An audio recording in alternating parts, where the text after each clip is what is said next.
How y'all doing? How y'all doing? Two peas in a bong. It's your boy KP.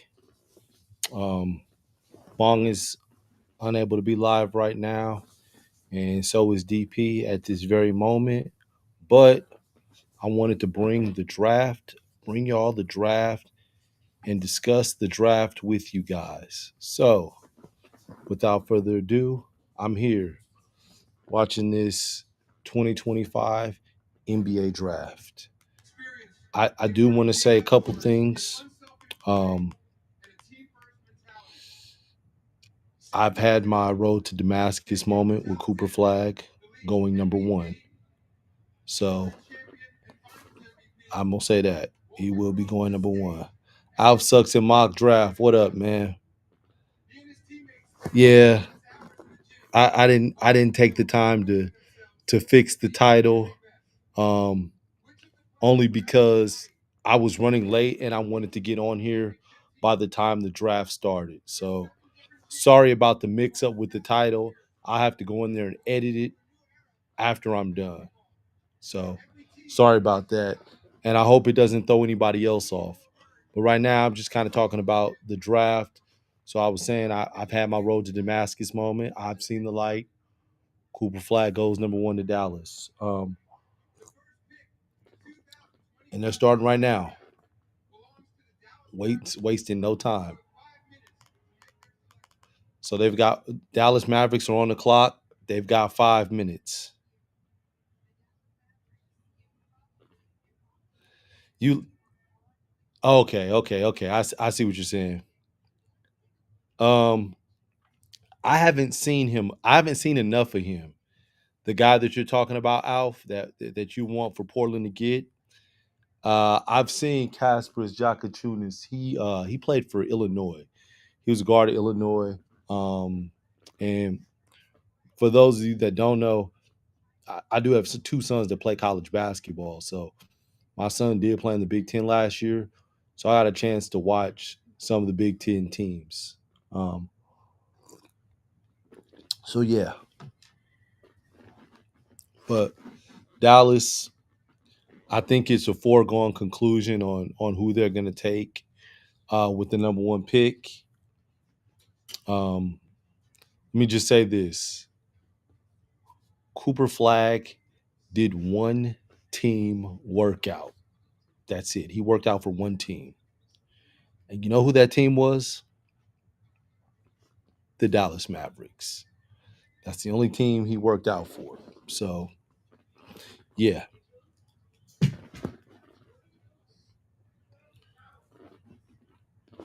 So now we wait and see. Are there any sleepers that anyone has in this draft? Anyone that sleep like anyone that's not projected in the first round that you think is gonna go in the first round or what? Yeah, they're putting a lot on this Dallas pick. You got fans at the American Airlines Center in Dallas huddled up like Cooper then got older, got the mustache now.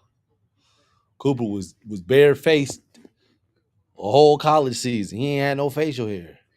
Now he about to get drafted. Dude got a mustache and a beard. But yeah, as I said, I've seen the light. I'm still curious about this Dylan Harper to San Antonio deal.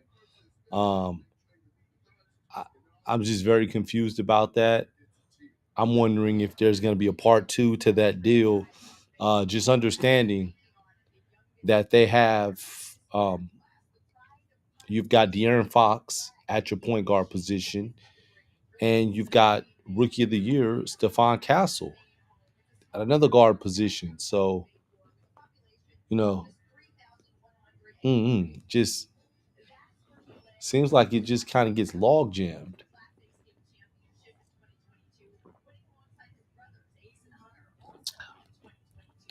Interesting fact about Cooper Flag. Some people don't know. Um, he has a twin brother, And it was probably interesting because Cooper reclassed up and Ace didn't.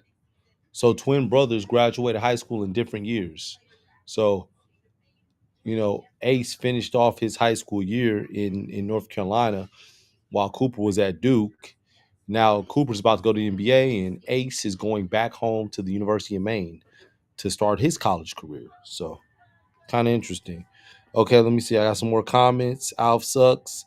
They believe Castle can play the three because of his defensive versatility. I've seen Castle. I like Castle. I don't think Castle's better suited to play a three spot.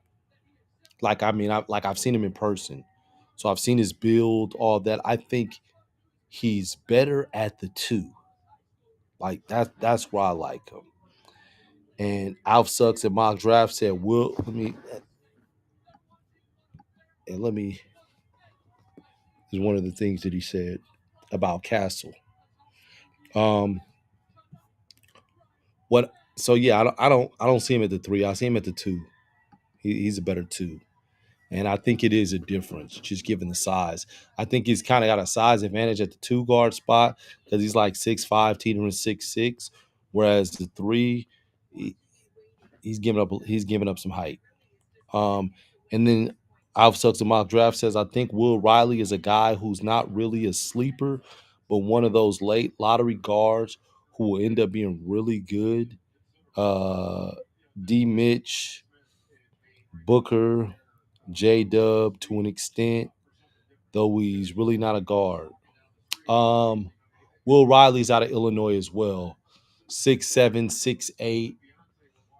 Um, I never want to, you know, talk bad about players.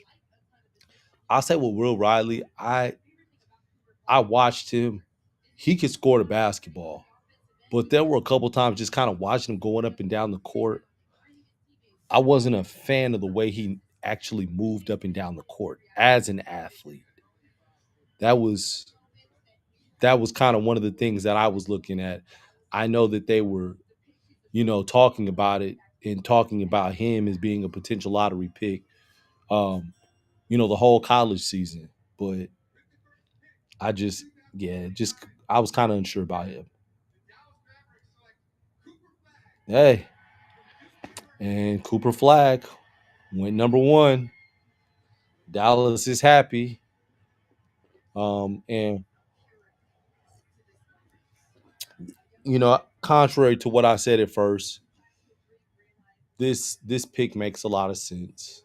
Um, Given what they already have, I want to say shout out to the NBA for putting these young players in a position to succeed.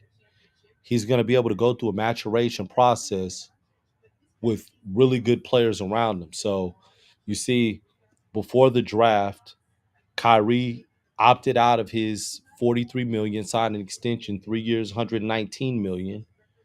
So he won't play next year, but he's gonna, for 2 years, Flag is gonna play with him, right? For the next 2 years. Well, after Flag's, rookie year. Um, you still got Anthony Davis. You've got a big front court. Um, you've got PJ Washington. Like you've still got serviceable guys that Flag is going to be able to play with and learn from. So it's not forcing him to be a star right away. So I do like this. I like this pick. So kudos to to Dallas. I think he's really good at a lot of things. I don't necessarily think he's great at anything. I think he's got a really good motor, but passes well. You know, uh, good athleticism, all of that stuff. So, yeah. And what's going on, Bong? How you doing, man? So I was saying, man, before you got on here that I had my road to Damascus moment. I admitted that I was wrong. That I did see the light that Dallas would take Cooper Flag, and I was just giving the reasons why Um, why I said that he should be, he's a good pick for Dallas.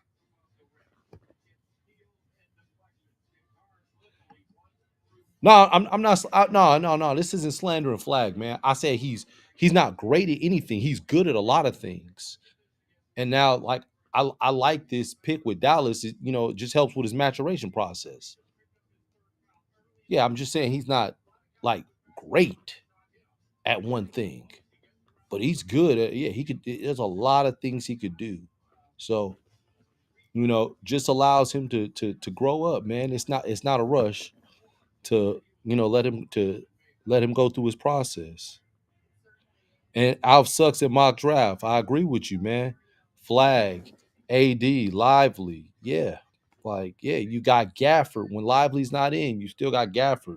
Waiting to see what they do with Gafford. Hopefully they keep Gafford because Gafford brings that physicality. He brings that toughness. So you ain't got to worry about Flag being bullied by the other team because you got that tough back line behind you.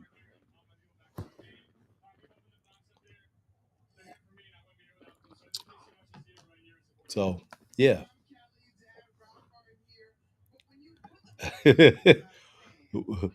Are we really calling it luck engineer?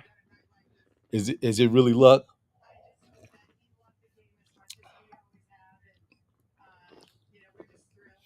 And absolutely, Bong, a jack of all trades, but a master of none. This dude said Floyd Mayweather Jr. to Brian Kelly. Oh, this is the pick I'm waiting on, man. I I know you said the pick is in, but I like what's the part two to this? What K Bird, what's good, man? What's good? Watching this draft, man. I and that's the thing, K Bird. Like I'm wondering, is there a part two to this trade? Given you have Castle, given you have De'Aaron Fox, it just to me, I don't know how much sense it makes. Yeah, I and engineer, you believe it's going to be Harper as well. Dang, they already got the flag jersey, the flag 32, huh? Oh wait, hold on. Spurs taking Bailey after the slander campaign the media has done on him would be hilarious. That would be pretty funny. But I mean, I heard something today that Ace Bailey named his three teams that he wanted to go to. It was like the Pelicans, the Wizards, and Brooklyn. And I'm asking myself, why do you want to go to the Pelicans? Like the Pelicans, you've already got guys at that position. You got two guys at that position. You got Trey. What damn. I can't even think of Trey's last name. Well, I'm gonna look up the Pelicans roster, man, because I know it's two guys at their position.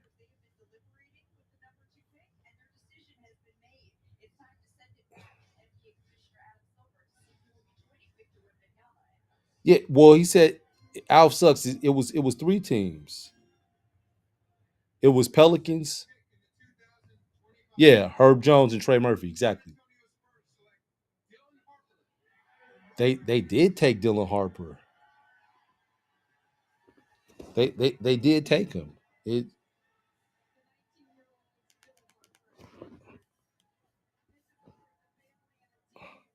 I'm just wondering what this means for their guards. And Bong, you know,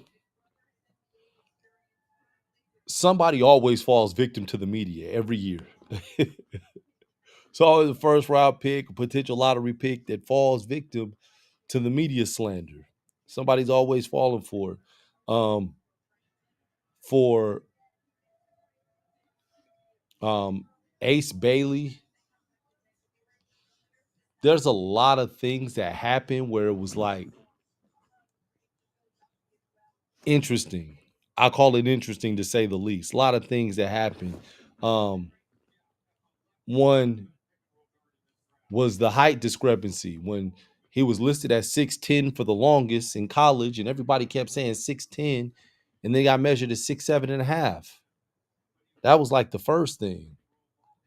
And then the second thing was him not working out for any NBA teams. Now, I'm not going to say right or wrong. I'm not going to say if it's right or wrong. I'll just say that he didn't work out for any NBA teams. Um, it became a red flag. And then after not working for NBA teams, working out for NBA teams, then you specifically say three franchises that you want to go to. And yeah, it just I don't know, man.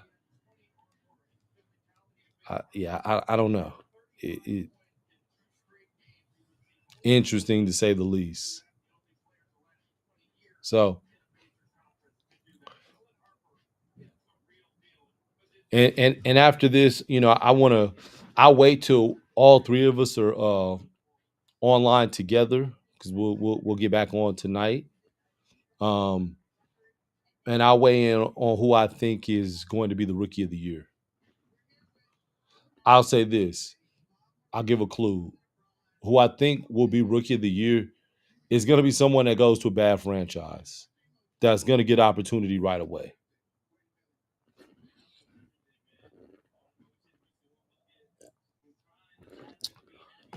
And Alf sucks in mock draft.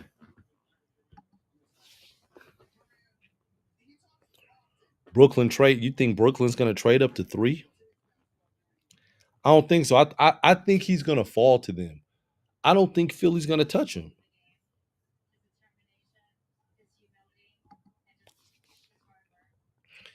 And then I think we see a trade at 3. If not, it'll be Edgecombe. I can see Edgecombe. Engineer, you're right. He does have a lot of help, which is why I wonder if he'll get rookie of the year because he's going to be playing within a system. So like I don't know. Man, that dude's side profile looks just like his father. Gosh.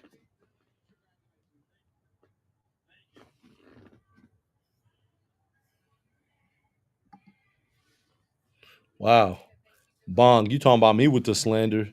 Look at what Alf Sucks in mock draft said. Flag won't be able to score. Man, I didn't say that. I think he's gonna average double digits. I honestly think he's gonna get 12 to 13 points.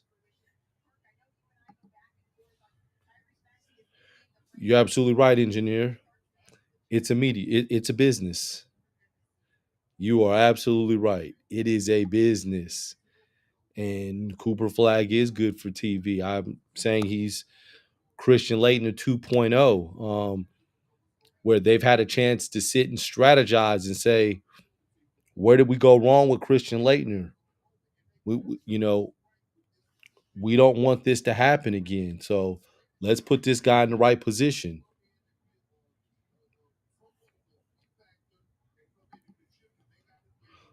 And I hear what you're saying as far as Cooper Flag. You're just saying he's not going to get enough shots. I get that. You're absolutely right. You're right, Ubong. His twin brother actually is graduating from high school. So you're right.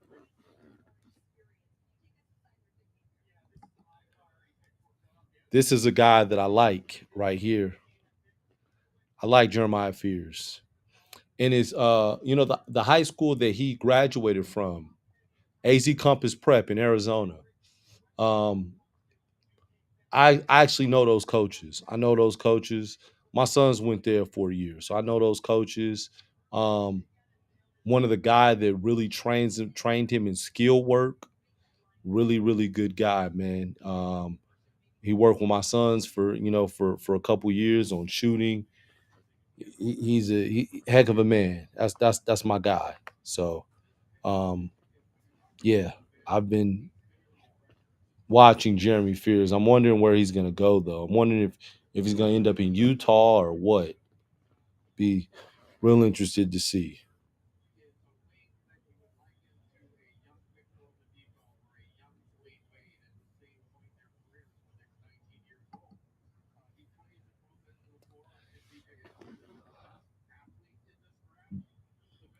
That's what I'm trying to understand, engineer. I feel like a trade is coming.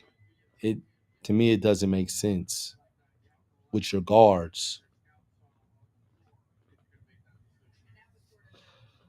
You said Philly had got the pick in, sitting there trying to figure it out if they're going Edgecombe or Trey Johnson. Oh no, you said the pick is in. Okay, yeah. See, your TV's a little ahead of mine, man.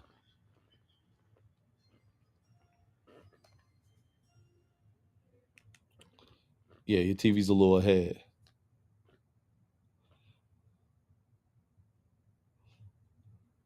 Huh? BJ Edgecombe. So, funny thing about VJ Edgecombe, my younger son told me this story. So, my younger son graduated high school 2024, same year as VJ Edgecombe. Um, he he first played with VJ Edgecombe at the CP3 camp, right? This was in North Carolina. So VJ Edgecombe was at the CP3 camp, and these were freshmen about to go into so they had started their sophomore year. Like they did the camp, they ran a little different that year. So he said he was actually talking to Edgecombe like they were cool, but he said Edgecombe wasn't athletic. He said he's at the CP3 at that point, and he wasn't athletic at that point. But fast forward a couple years later, and now this dude, most athletic player in the NBA draft this year, freakishly athletic. But yeah, he remember Edgecombe not being athletic.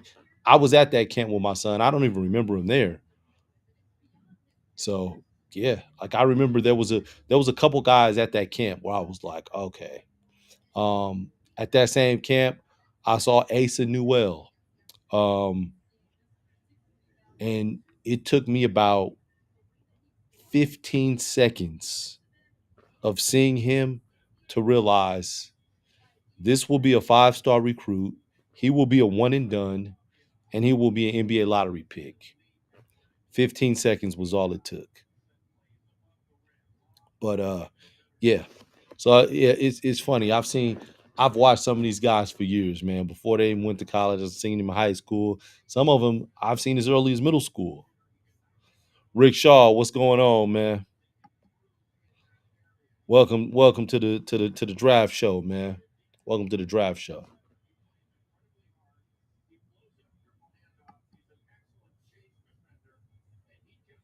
Yeah, this he's athletic, man.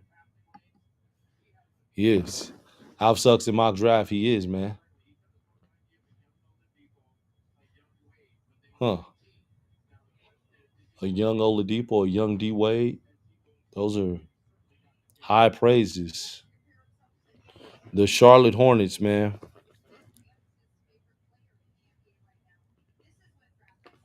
So who do the Charlotte Hornets take?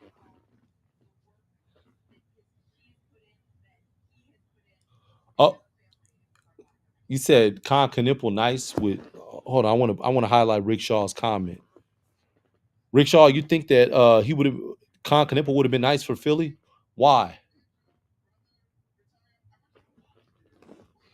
Please weigh in on that.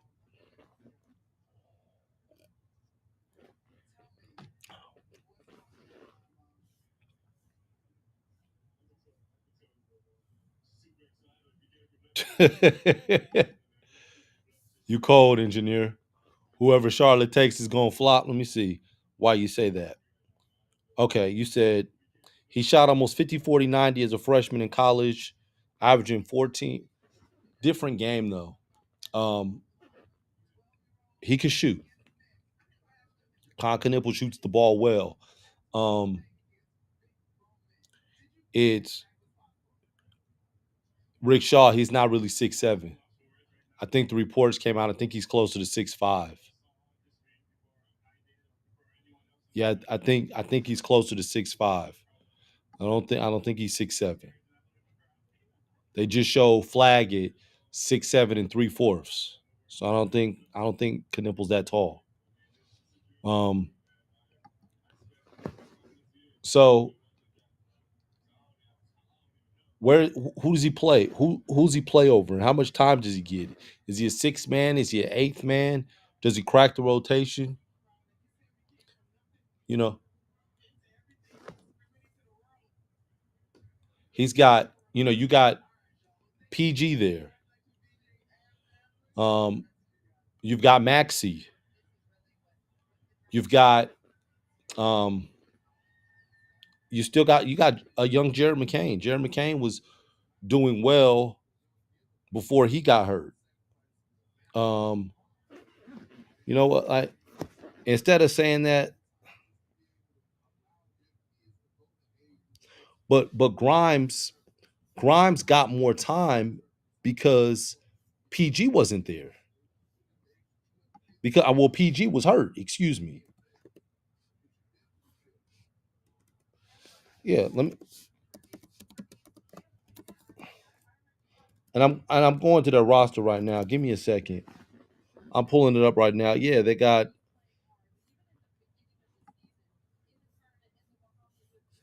Let's see.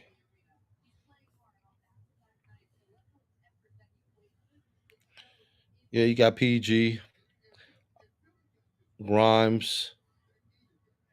Like, is he better than Hood Casino?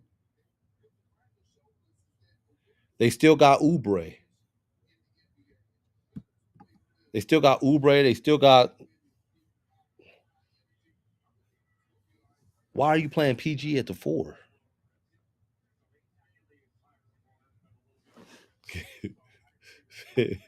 Engineer, man, you try to get everybody, man. Come on, man. You just got KD, man. You got KD, and I think you guys are going to get a point guard. I see y'all getting a point guard because I'm not a fan of the Van Fleet point guard for what he's being paid. You know, and not to be in anybody's pockets. I'm just saying you bought over this large salary with KD, so you're gonna have to cut costs at some point before you start running into those aprons. Gotcha, gotcha. And you said Hood Cafino's on a two-way. Yeah, but the two ways year by year though. So if he's on a two-way this year, that doesn't mean he's going to be on a two-way next year. Like, he's got a chance to work his way in. And my point in using him was, as good as Knipple is in college, uh Hush Cafino has been in the league. What, I think this is going to be year 3 coming up. I don't know if Knipple is better than him at this very moment. And with Knipple, I don't think Philly's problem is shooting. They've got shooters. You're gonna need some guys that defend. You're gonna need some guys that rebound, play with some toughness, play with some grittiness. He does have a little grittiness in him, but what about those other things?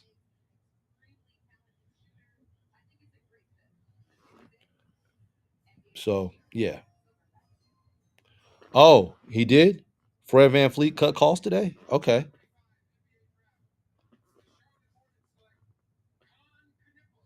Charlotte took Knipple. Okay. This is gonna be interesting. let me pull up the Hornets roster.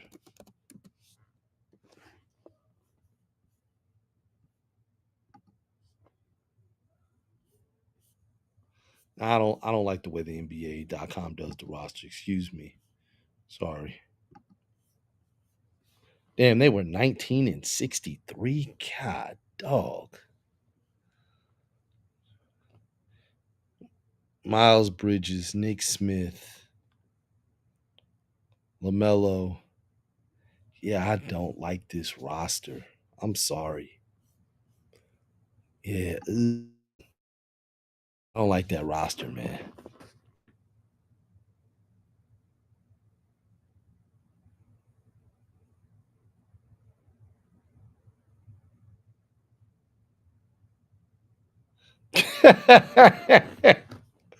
Come on, Rick Shaw. Rick Shaw, man. Come on, man. You silly, man. All right, just call him Khan. Khan K.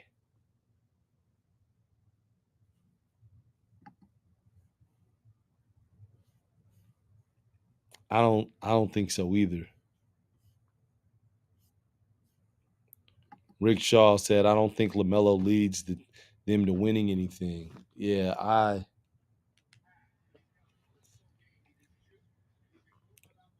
so I'm gonna share this story. Interesting situation, right? So um at one point we were in talks with Duke, right? We're in talks with Duke, and early on, you know, they're telling me, "Yeah, we see your son as a multi-year guy," and I'm like, okay, like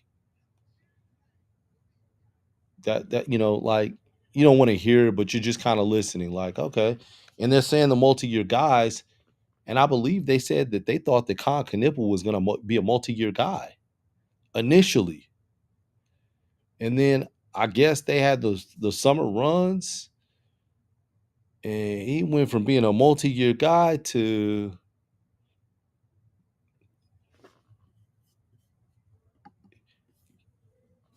yes, Rickshaw. I have two sons that play college basketball. Yes, the Alf sucks. They're no longer at USC. They played at USC last year.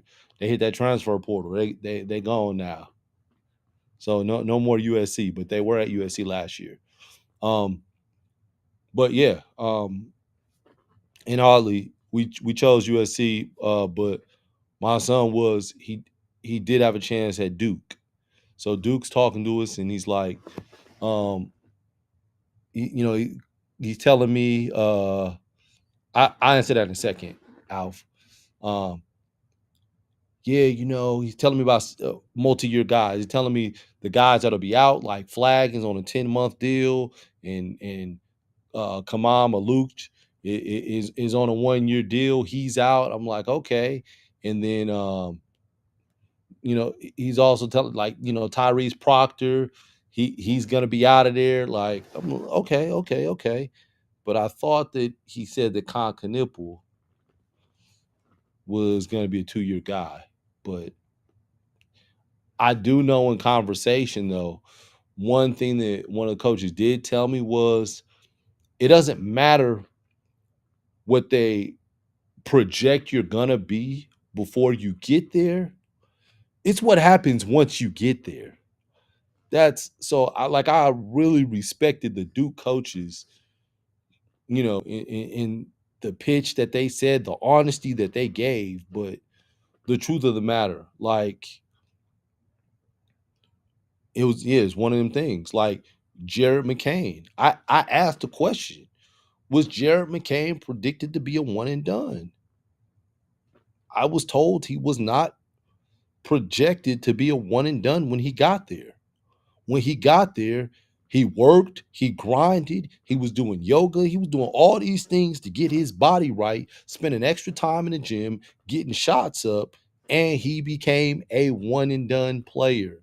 So, shout out to Duke because, you know, the way that they're recruiting, they got the 1 year player, they got the multi-year guys, and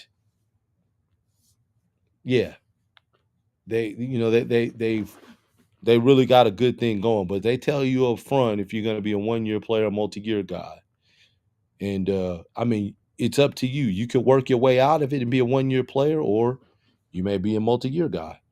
But to answer questions, Alf sucks. They go to New Mexico now, University of New Mexico. Um, and then Rick Shaw. Do you think your sons can make the league? Uh, I think they got a chance. I think they got a chance. Uh, I think the older one is a lot closer than my younger one. They're a year apart. One's going into his junior year. One's going to his sophomore year. Um, but yeah, I think the oldest one. I think he got a chance. He got good positional size, height. Like um, he passed the eye test. Right? You see him, you're like, oh yeah, that's a basketball player. He's tall, 6'8", long arms, athletic, run fast, jump high, shoot, pass, defend, dribble. Like he he he has a lot of those things that they're looking for. Um, but you got to be able to put it together, and you got to show that you could put it together consistently. And so hopefully we'll see if he can put it together consistently this year. But yeah, so that's why you hear me talk about basketball and being big on basketball, all that stuff. I so I don't understand this pick right here. Um, I don't understand this pick with the Utah Jazz. So they took Ace Bailey, who's that 6'7", 6'8" wing, with the number 5 pick. Last year with the number 7 pick, you took Cody Williams, who's 6'7", same position. The year before, you took Bryce Sensabaugh in the first round, who's heavier in build, but he's 6'6". So just why are we drafting so many forwards at Utah? And next year, if they're back here in the lottery and they're in the top 2 picks, they're gonna go with DeBansta. So you keep getting what are you doing? This is a pick I didn't understand. So are they moving Cody Williams? Uh, you know, and Rick Shaw, yeah, you talking about I don't know how long uh Walker Kessler and Markkinen stayed there. Um, because they're not winning. So at some point you gonna get them out of there, and you're gonna try to get something, but they gonna want out.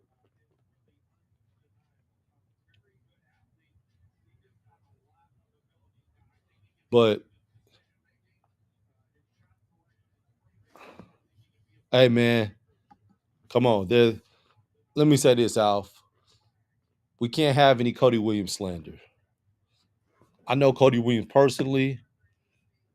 Um, I don't know Jalen as much because he was out of there. I know his mom. I know his father. So Cody, I can't do the Cody slander, man. I can't do the Cody slander.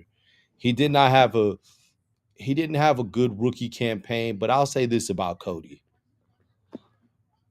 I genuinely think it's gonna take him 3 years to develop. Like I won't say 3 years. I'll say by year 3. So I'll say, his rookie year he struggled trying to figure it out. His second year, I think he's gonna be a little better, but he's still gonna have to figure it out. And the third year, I think the third year we'll start to see, okay, this dude Cody, this dude's all right. This dude could play. So yeah, yeah, it's it's just it's hard, man, when you come out after 1 year of college and you try and you got to figure it out right away, and you get drafted to a bad franchise, and you you know a lot is on your shoulders early. Like, it's tough, and the NBA understands that, and I think that's why Dallas got the number one pick, and San Antonio got the second pick, and Philly got the third pick, because they're trying to put these young guys in a position to succeed. But it's tough.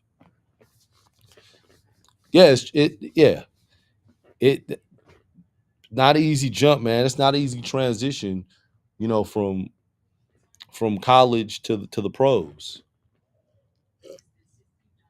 It's not. And then you think that Trey Johnson to the Wizards makes sense?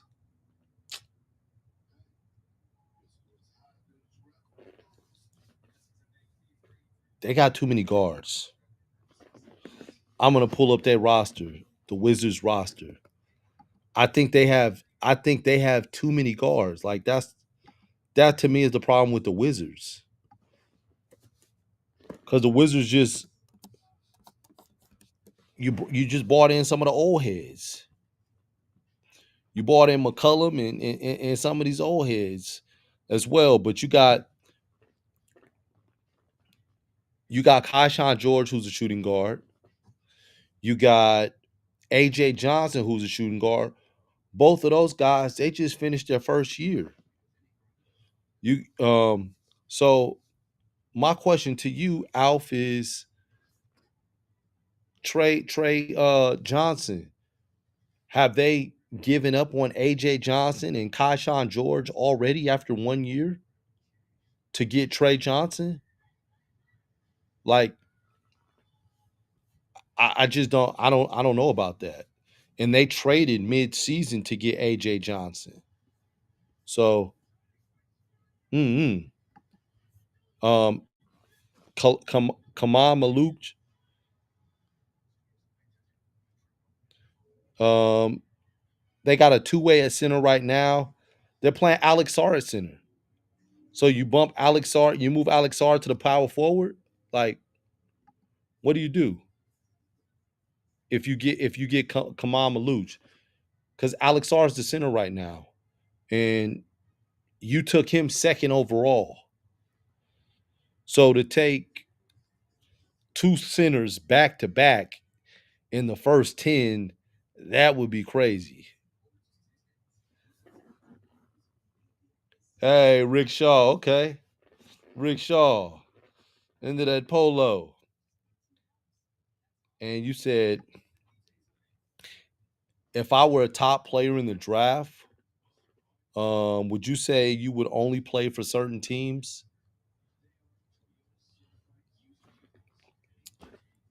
If I'm advising my sons, I wouldn't say that. I wouldn't advise them to say that we're only playing for one team. Nah, let's just, you have an idea of where you want to go. You have an idea, and hopefully it works out like that. But I mean, you're seeing the projections, you're working out for certain teams. So certain teams are bringing you in to work out.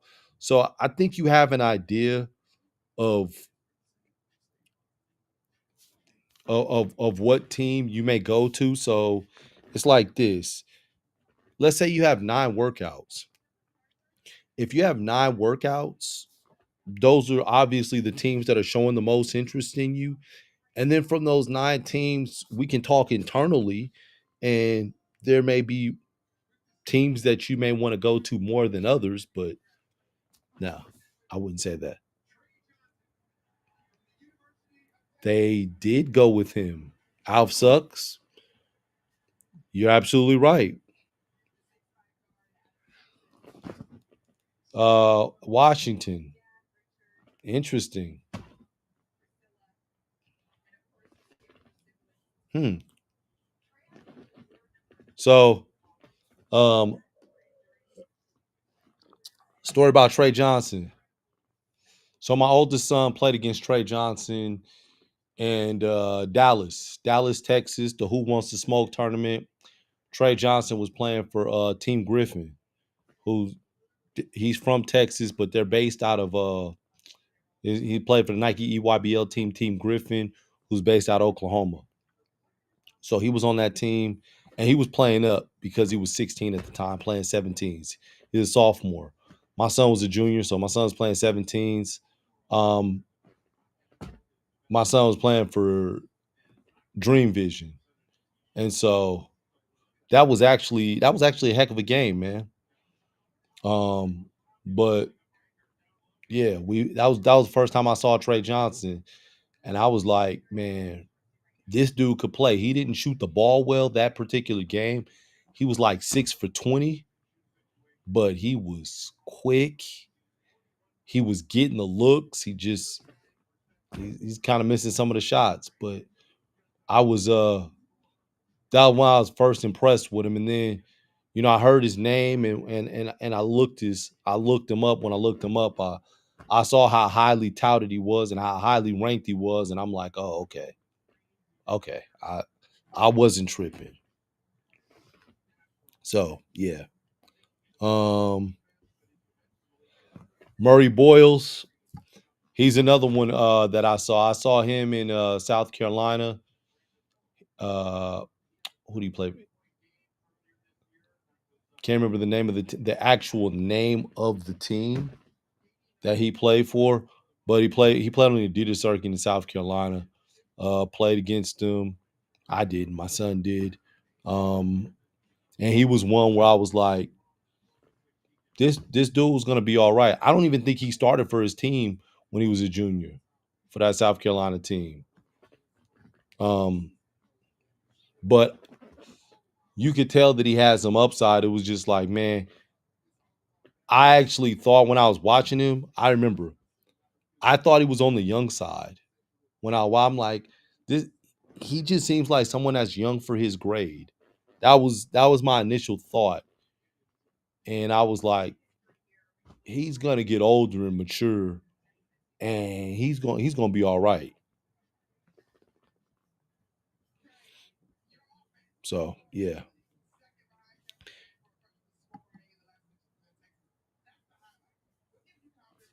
Carter Bryant to Portland. Um, Carter Bryant has a great NBA body. Pause. Um, like the way he moves, his athleticism. The one thing I want to see with Carter Bryant is him play harder. He's talented. He's very talented. But I haven't always seen him play hard. And that's kind of the only thing where I'm like, man, he's just got to play hard. If he plays hard, I think he's going to be all right. Engineer, you crazy, man. Ace Bailey and Mormon Central is objectively hilarious. Oh man.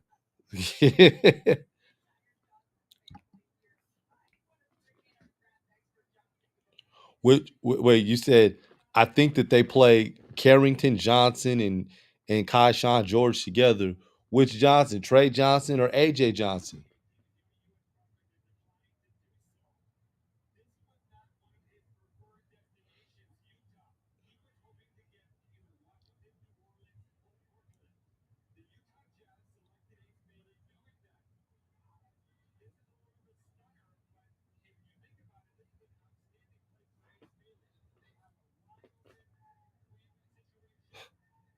Wow. Mm.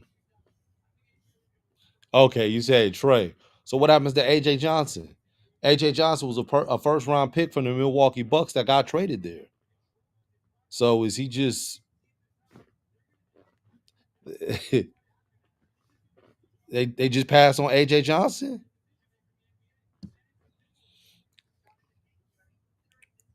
And Rick Shaw, I purposely ignored that question,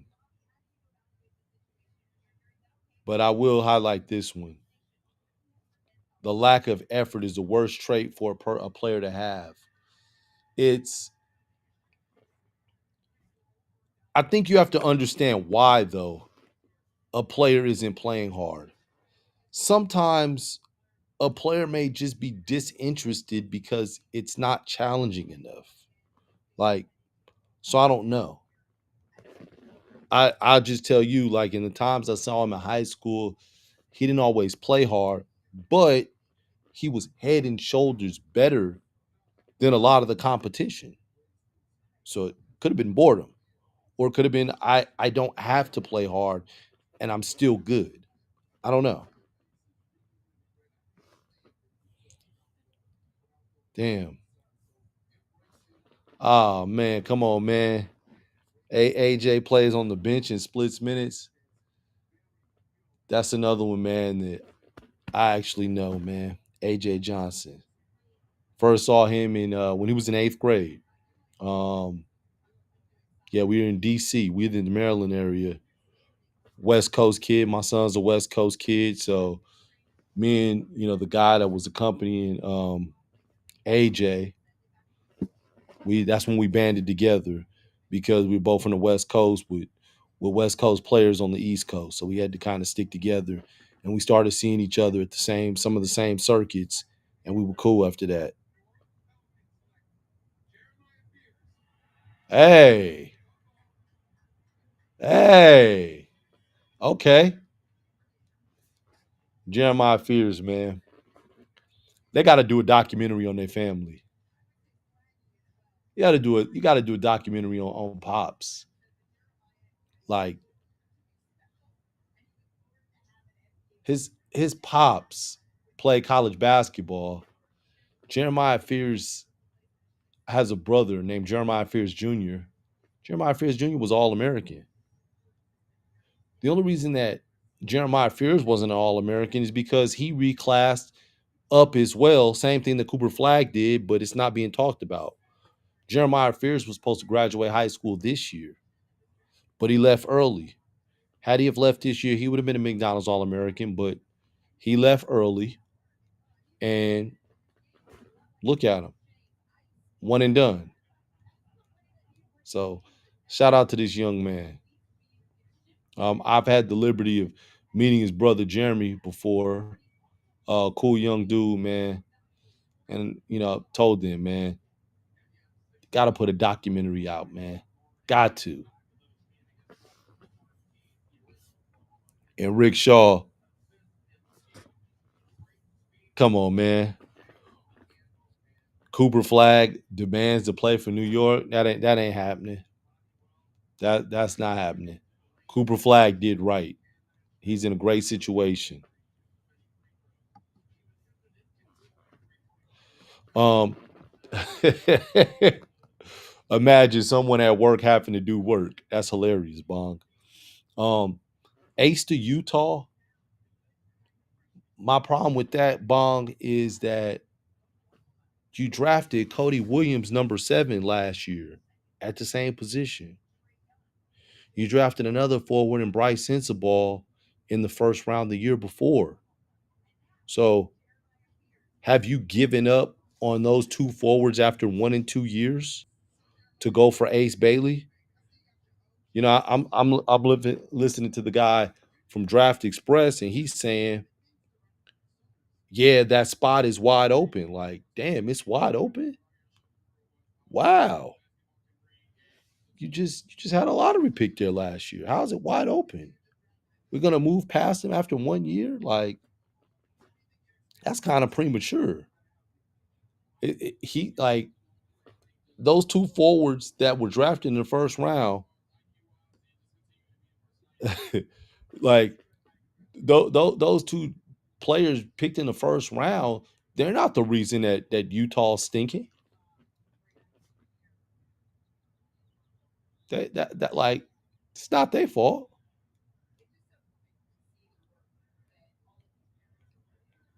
Yeah. Ball.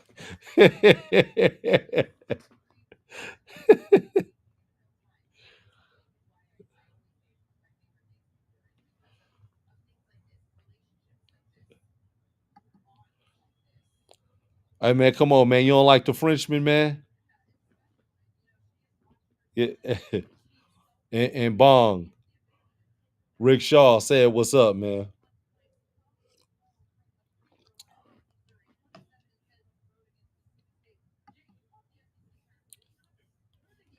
I see you, DP.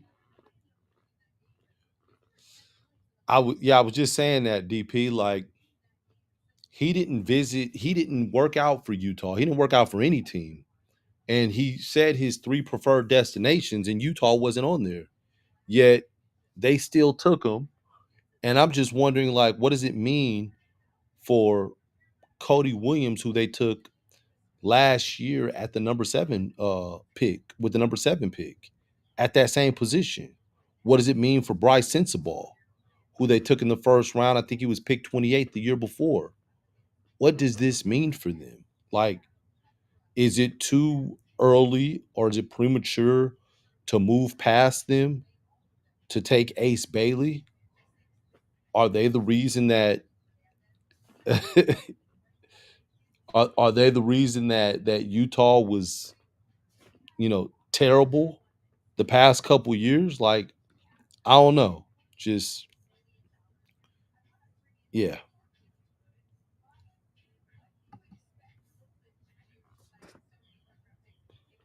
Yeah. She cool, man. Monica McNutt. She's cool. What should Brooklyn do? Don't Brooklyn have three pick? I think they have three first round picks, right? I think they have three first round picks. I honestly don't know because I there's just so much bleeding in Brooklyn that there's so many holes. I don't even know where to start.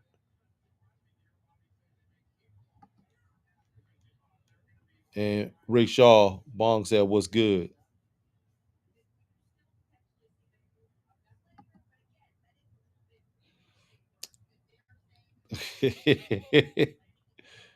Eh, do I think Eric Dixon will get drafted? I don't think Eric Dixon gets drafted, but I think he'll be on the NBA roster. He shoots the ball too well, big physical bruiser. I think he'll end up on a team. He'll make a team. May, you know, may end up on a two-way or may end up on a roster. Deal world. I like the Jeremiah Fears pick. I like the Jeremiah Fears pick. Jordan Poole getting traded there.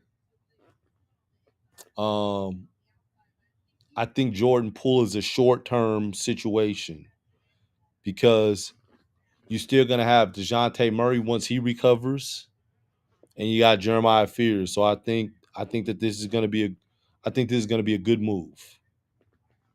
Jeremiah Fears is a heck of a young player, man. So like him. And my bad, Alf sucks. Five first rounders. Okay, so they got two more. They had three. They got two more. Um.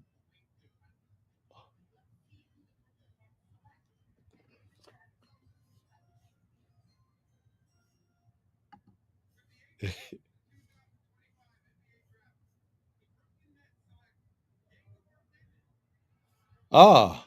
Utah. BYU. Yeah. BYU. Igor. Okay.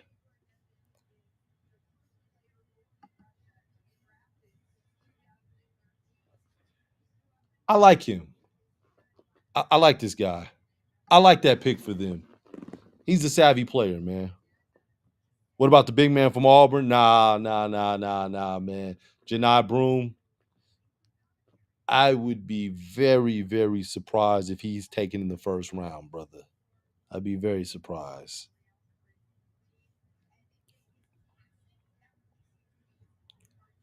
Yeah. He gets drafted though. Second round. I think he goes in the second round. Alf sucks. I don't know this dude, Bryant. I haven't seen enough of him. But Derek Queen, I do like Derek Queen. I like Derek Queen. It's I think it's so unfortunate with Derek Queen because Derek Queen doesn't have the athleticism and the lift like the American players, but he's got so much skill and plays with so much pace. Like, love it. And it just I have to agree with his former coach in saying if he's a European player, he's a top 5 pick. The only reason we're not talking about Derek Queen as a top 5 pick is because of his athleticism and him being an American black player. That's why. So it like,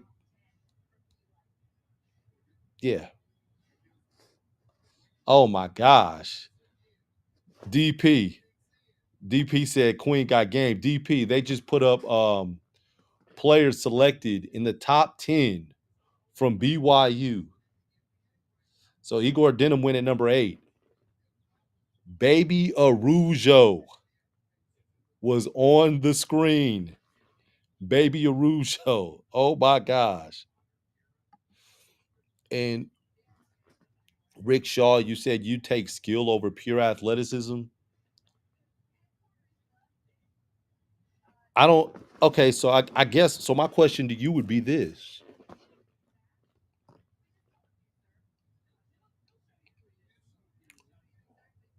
where would you take the Tom? What would you? What do you think about the Thompson twins? And where would you? Do you think they were picked too high?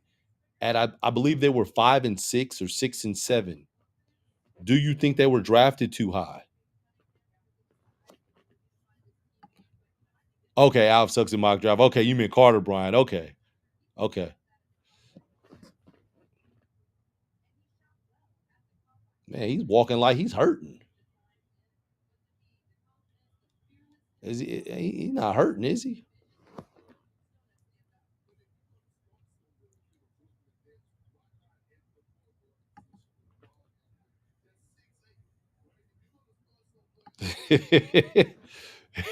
Yeah. And Baby Arujo, one of the top players from BYU, picked number 8 overall. Yeah. Okay, so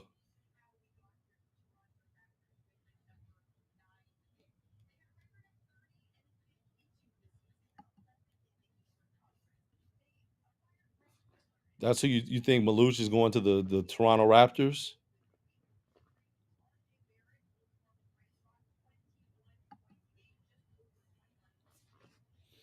Man, you're really,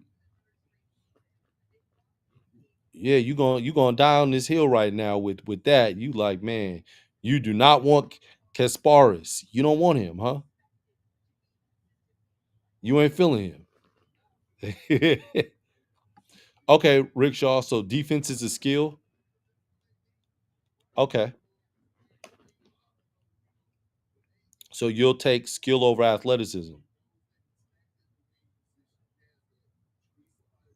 I think you have to have some athleticism. I like I don't know how many Jokic's there are out there that can dominate the game the way he does without athleticism in the way that the game is played right now. Like it's not very many. I mean, even through like the mid, I'd say the 2010s, you had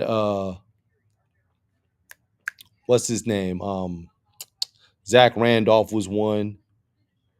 Luca's one. Luca has so the thing with Luca, I'll say this different from Brunson. Luca has good positional size. So he's big. He can knock you off your spots and still get to his spots because of his size. Brunson is one, but I'm not, because I'm saying not where he doesn't have physical size. Brunson is one, yes, skilled. Darius Garland. Darius Garland is good. Darius Garland disappeared in the playoffs. So you take Darius Garland. Am I taking Darius Garland? Am I taking Anthony Edwards? I'm gonna take Anthony Edwards. Um, like for those four guys that you mentioned, now we mentioned, you talk about your athletic players, you talk about your Giannis's, um, you talk about your LeBrons. Um, Anthony Edwards is skilled, but Anthony Edwards is athletic. He is skilled. You're right. He's skilled, but he's athletic. And Alf sucks. And I'm sorry, y'all. Um, I should be showing these comments.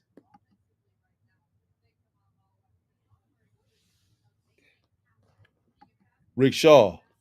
Not saying that Anthony Edwards isn't skilled.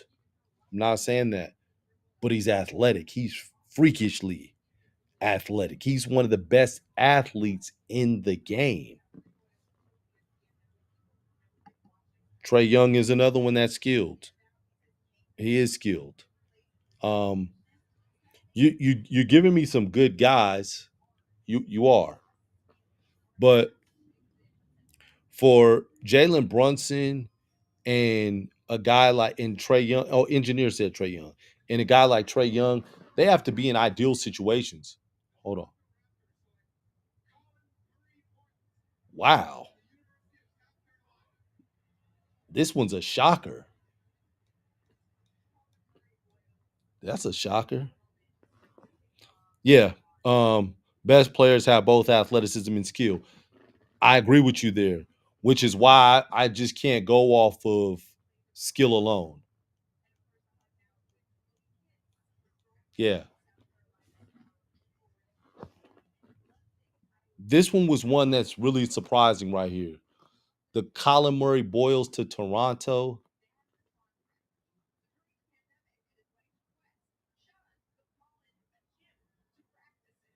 Yeah. I don't I don't know about that one. But I like Colin Murray Boyles. I just don't know if I like him for Toronto.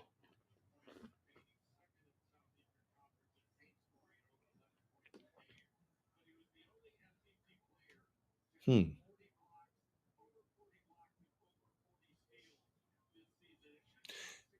I'll say Colin Murray Boyles is he's deceptively athletic. You look at him and you don't think he's as athletic as he is, but he's a pretty good athlete, man. Like he could jump.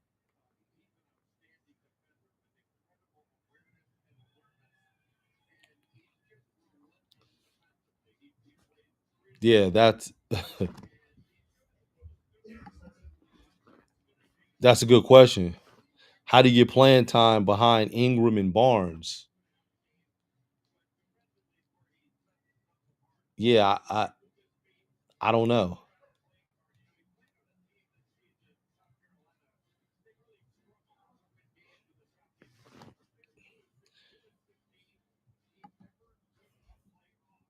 And you said unless they're moving RJ and putting Ingram into two. Yeah, I don't know. I don't. So there's two picks right now. I'm kind of scratching my head about this. Is Colin Murray Boyles to Toronto and um Ace Bailey to Utah. Those are two. I'm like, I don't know. I'm a little shocked.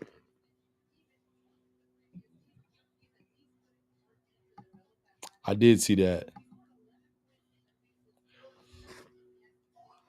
Nah, they just got. I don't think he's falling off. I think they got to find the right system for him because he's a rim runner. He's a rim runner. His comparison is Rudy Gobert. They showing Kyler Murray's Boyle's girl on TV. She's clapping and crying. Nah, I remember he tried to sneak the kiss and you pulled away on camera. Nah, don't start crying now.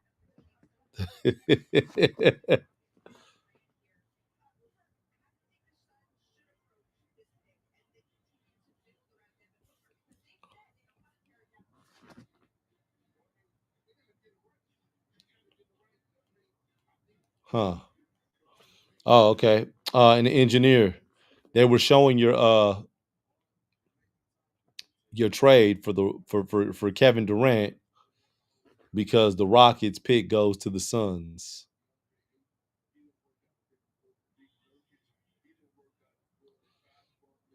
This is gonna be interesting.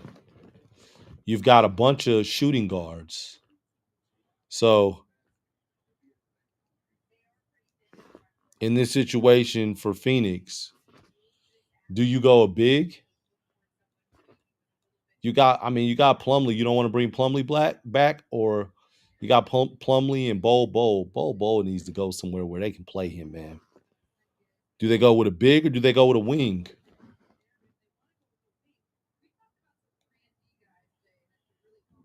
But you got,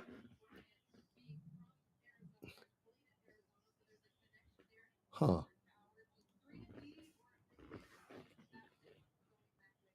I don't understand why do you take it actually because you took the dude Ryan. What is you took Ryan Dunn last year? Ryan Dunn looked like he showed some promise. So if you took Ryan Dunn and he's a 3 and D guy with Phoenix, why are you going to take another 3 and D guy? Yeah, it makes sense to go big. Yeah, they should go with a big.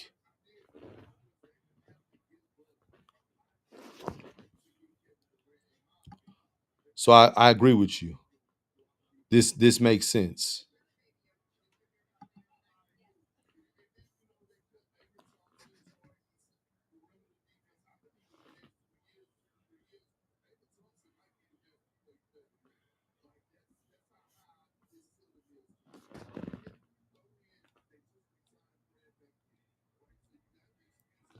Yeah.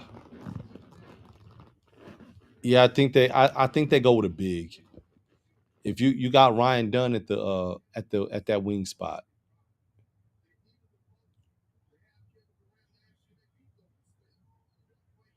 But there's gonna be another trade that takes place with with Phoenix. You got three shooting guards. You got three really good shooting guards. You got Jalen Green, you got Devin Booker, and you got Bradley Beal. They're all shooting guards. Like they're not small forwards.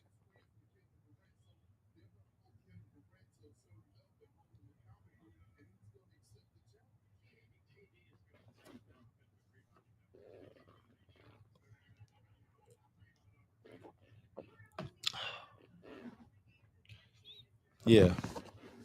When makes sense to me, man. So engineer, you may have I don't know who has more disdain. You for Jalen Green or Bong for Durant? Which one?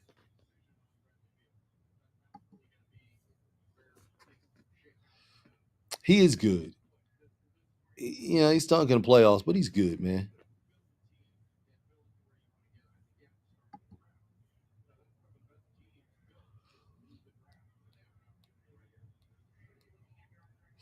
Oh, okay. So you have more disdain for Jalen Green than Bong for Durant.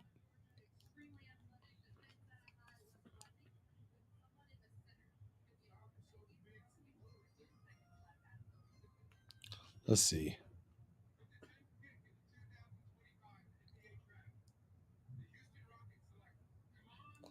Yeah, it made sense to go with Mala Watch for the Suns.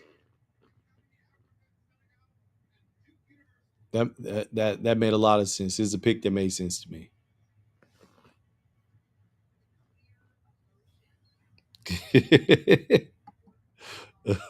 Bo- Bugs, that engineer got it. It's personal with him. Now, if we say Jalen Green versus Jerry Jones, okay. It, DP said it's a photo finish. Who's sticking the neck out, man? Is engineer sticking? Did he stick the neck out?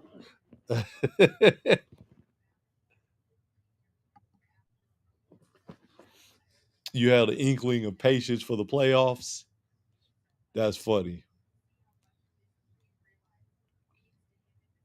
Yeah, Molly Watch to the Suns. This is a pick that made sense, given what they have. Yeah, I feel like this was a safe pick for them. But yeah, wouldn't have made sense to grab a 3 and D guy when you got Ryan Dunn. So who's in the port? Hey, your team is next. Alf sucks.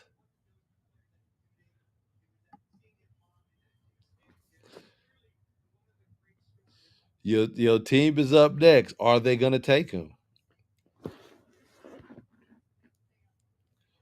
So many good options. Yeah, so many good options, but you can only take one player. So let's look at your Trailblazers roster.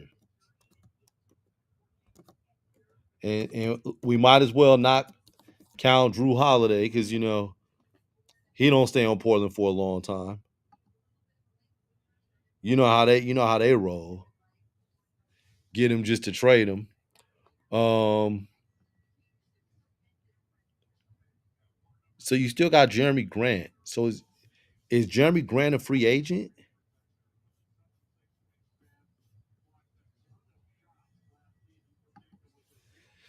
You got Shaden Sharp. You got Matisse Thybulle, Shaden Sharp. Um, who's the foreigner? What was the foreigner? Denny. Yeah. Yeah, yeah. That's the small forward. Okay, so you have him.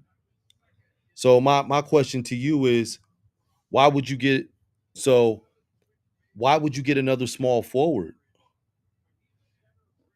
Alf sucks. Why would you get another small forward when you've got Jeremy Grant and let's take him out because you don't like him, but you got the dude Denny, who's also a small forward. He's 6'9", he's only 24 years old.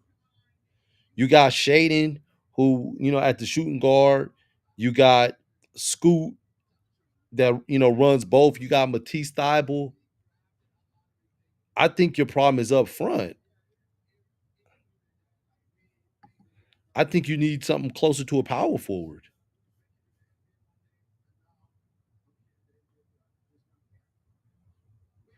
I mean, played the four, but he could also play. He play makes. I thought he play maked.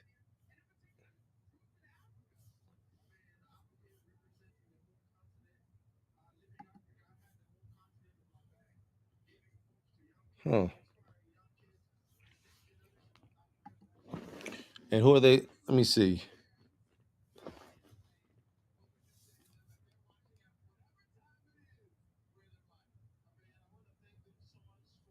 I don't like the Thomas Sorboard pick.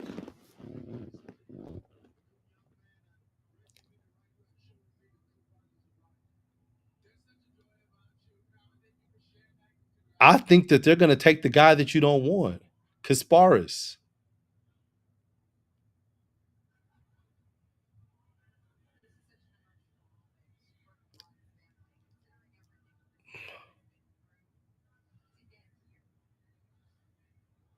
I think yeah, Alf sucks. I think that they go with Kasparis. I think that he might be the safest pick for everything because he handles the ball. Holiday's not going to be there. You got Scoot. The jury's still out on if he's really a point.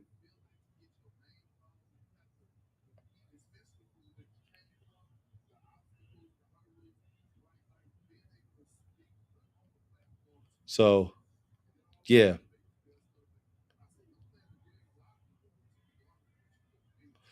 you got. So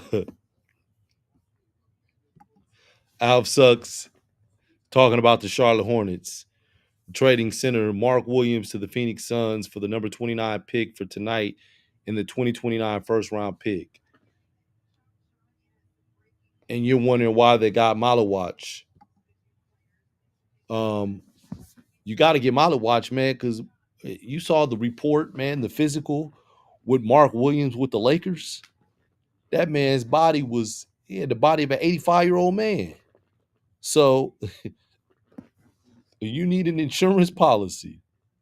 And Molly Watch isn't a bad insurance policy to have.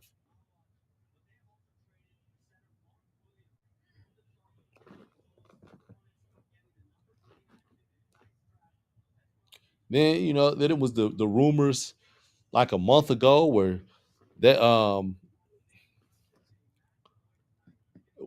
what's it called? It was, it was rumors that Molly Watch may be deported.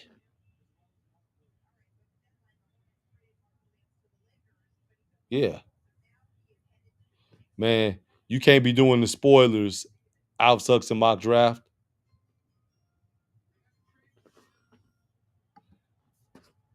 Uh-oh, the first of many.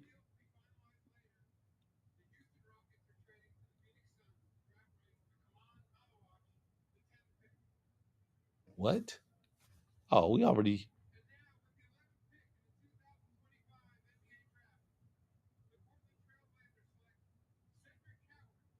Oh, no. No, Portland, they got Cedric Coward.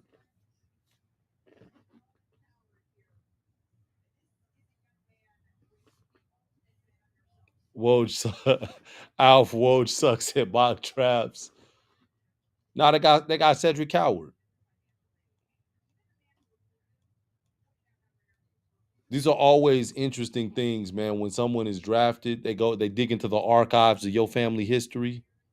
His grandfather ran track, ran the 400. Like they'll come up with all kind of backstories, man. But this man's draft stock, unbelievable. Like hearing his story, man. This dude started at Division III college,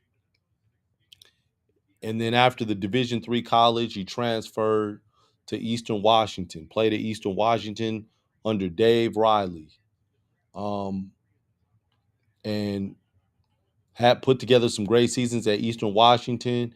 Dave Riley takes the job at Washington State because the Washington State coaching staff took the job at Stanford.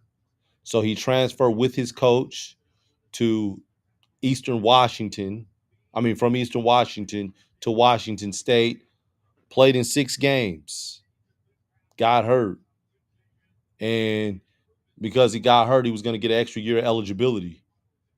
And with the extra year eligibility, he was transferring. He was going to go to Duke. He decided to test the waters for the NBA draft just to get an idea of where he was and what he needed to work on. This man never made it to Duke.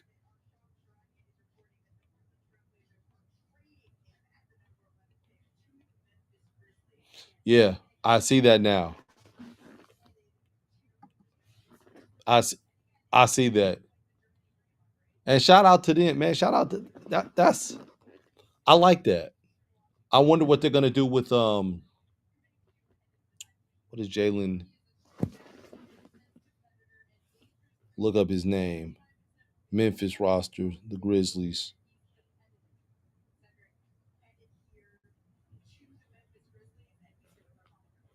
Let me see here.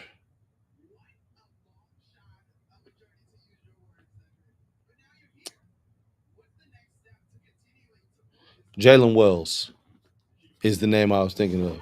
They got Jalen Wells. So are you moving Jalen Wells to the 2? Or are you moving Coward to the 2?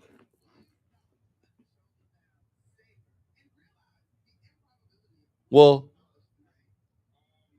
I mean, yeah.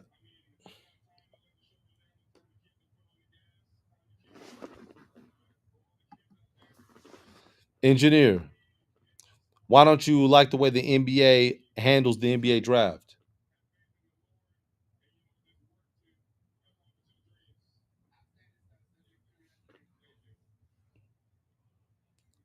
Why don't you like the way the NBA handles the draft?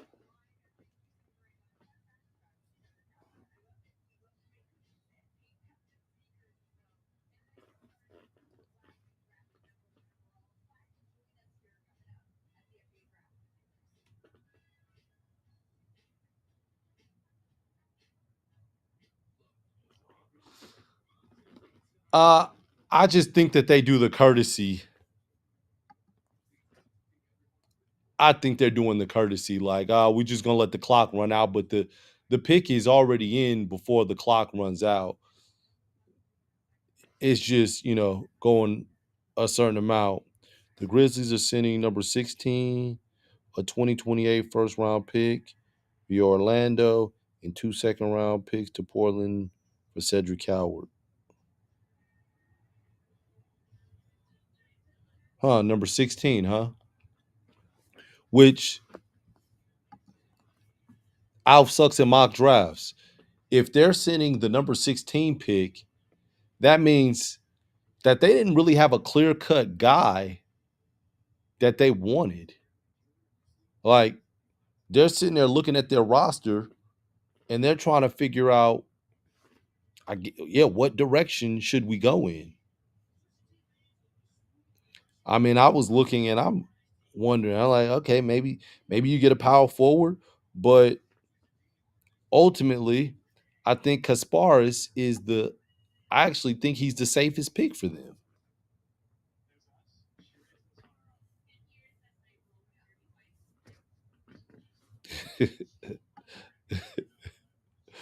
Alf Sucks and mock draft said, man, I'm not feeling this. We had picked 12 90 minutes in. Hey man, it's the show, baby. It's the show. You gotta enjoy the show.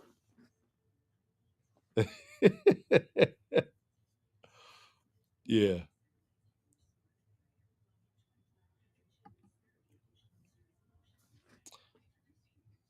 The haul was too good to pass up.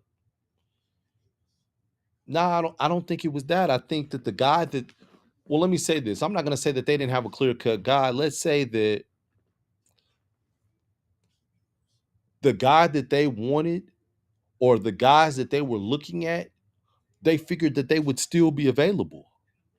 So there was no reason to strike at number 11 um with this happening. I mean, you don't have to you got the luxury. Your guys not the guys that you want aren't necessarily lottery picks. So you don't have to take them at 11. You can still take the guy that you want at 16. So if someone is going to entertain and well, not even entertain, if someone is going to give up some draft capital, then absolutely, yeah, I'll do it. So I mean, I think that works for Portland. So Chicago's on the clock. Who do you guys think that Chicago takes?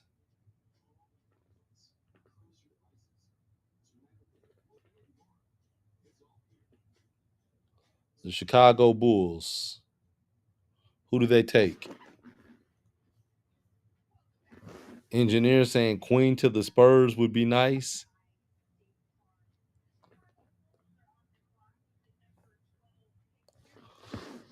The Chicago Bulls take Asa Newell.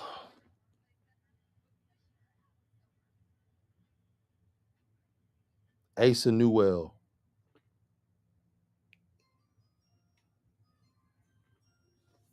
It's my guess.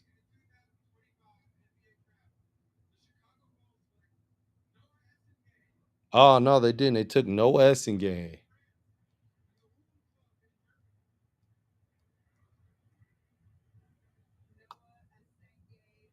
I haven't seen enough of this guy, but to my understanding, he opted not to play in the EuroLeague Championship to come to the NBA draft.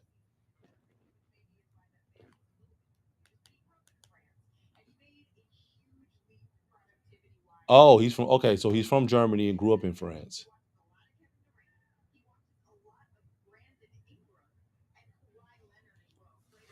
I want to see this. I got to see this guy.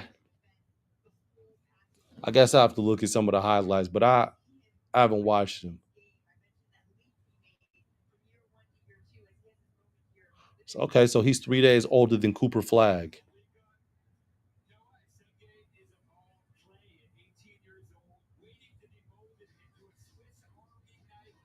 Let me see. I'm gonna see how he moves.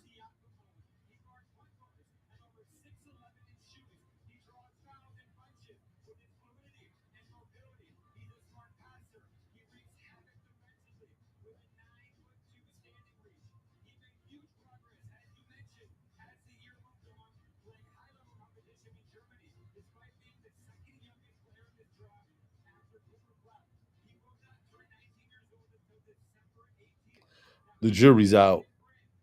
I'm gonna say that.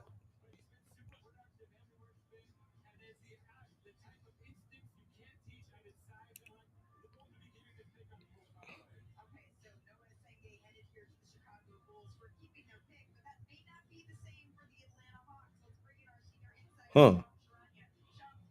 Let's see what's going on with Atlanta.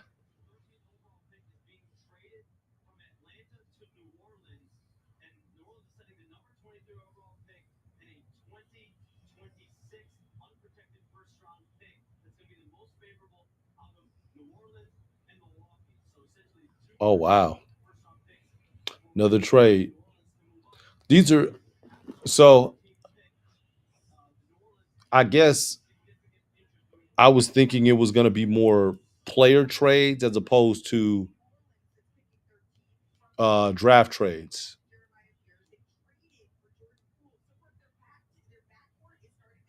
You like Kasinge? The jury's out for me. I want to see him with athletes.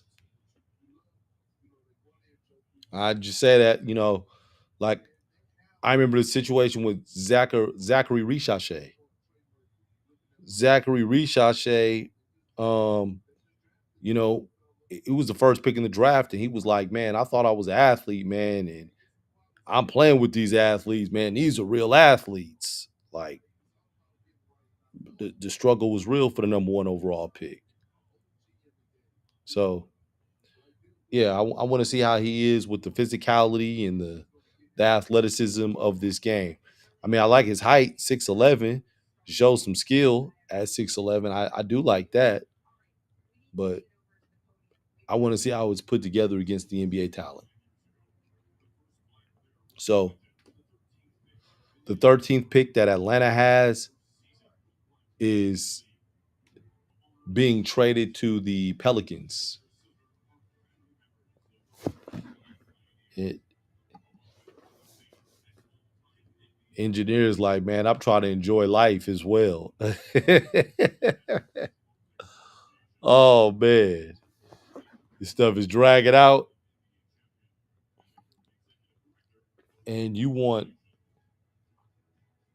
Derek Queen to go to the Spurs. Hey man, you can't be out there cheering for two Texas teams, man.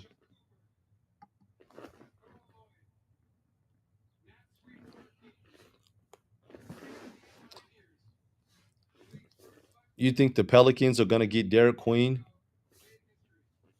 Let's let's look at the Pelicans roster and see who they have. I know I looked at it once before. I'll look at it again.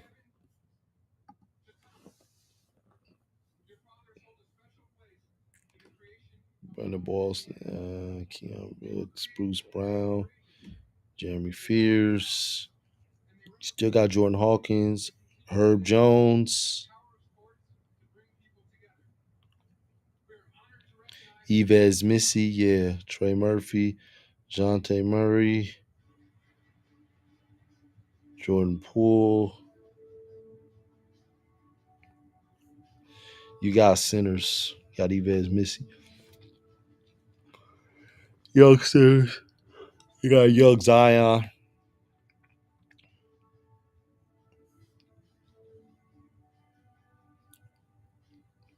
Maybe you take Queen.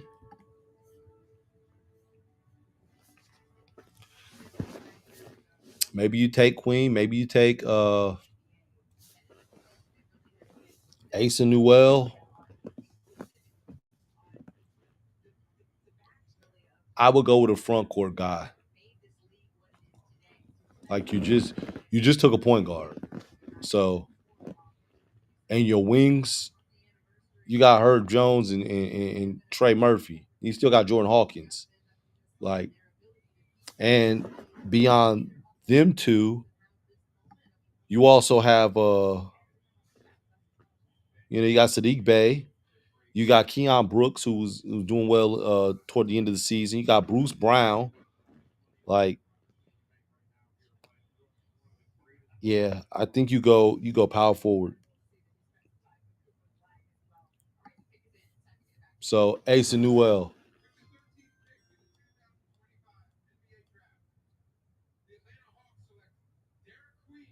Well, Derek Queen, okay. Damn, engineer, you were right. I can see that. It's still, I mean, it's a big. They got some centers, but they played the two center situation at Maryland.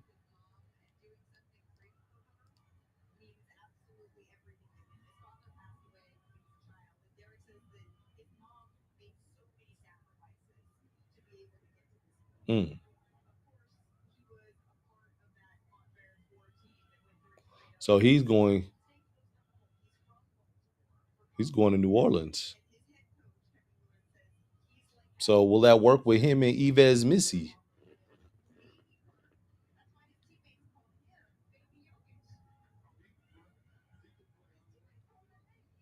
It's not a bad pick.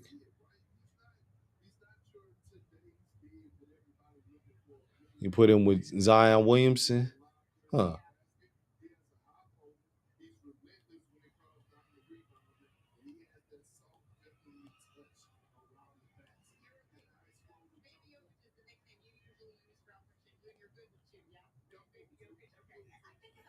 It's a cool pick.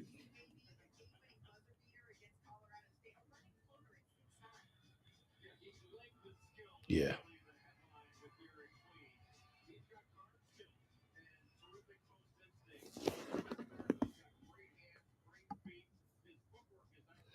Nah, man, you can't be cheering for two Texas teams, man. Nah, heck no. So that's like you cheering for the Texans and cheering for Dallas. If you ain't gonna do it in football, you can't do it in basketball, man.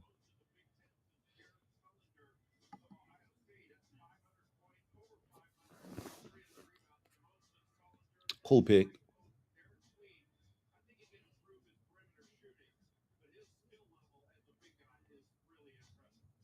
Mm.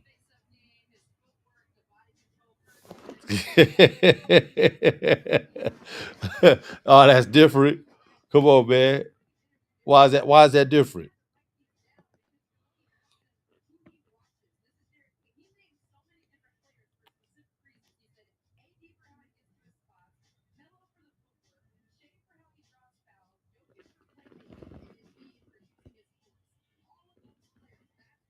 Mm.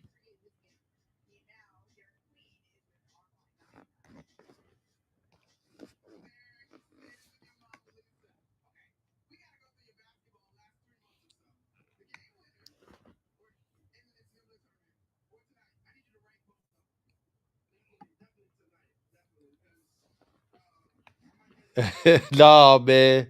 No, come on, man. No, don't try that.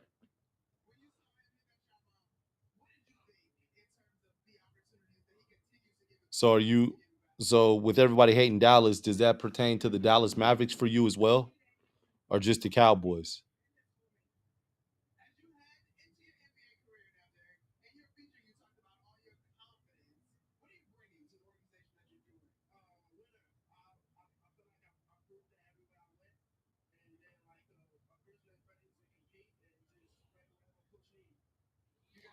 Okay, that's a good pick.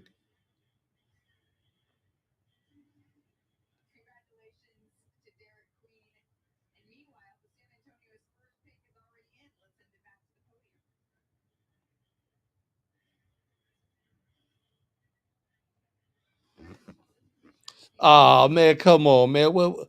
Come on. What is this? Come on, this guy. What? You like the Mavs, man? Come on, man. You like every team in Texas right now, man. Well, yeah, that's what it sounds like. That's exactly what it sounds like. I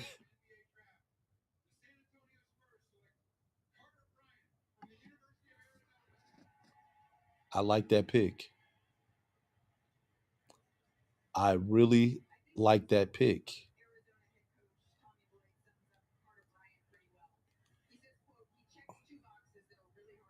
I like that pick.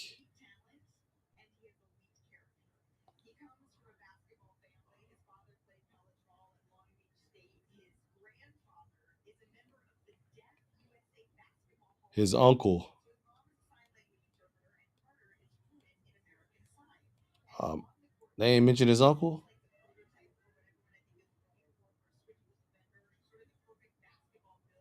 Damn, uncle ain't there. I like this pick for San Antonio. Carter Bryant. I was one earlier.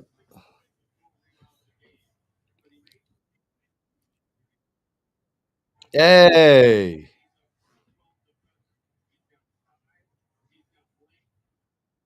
I can.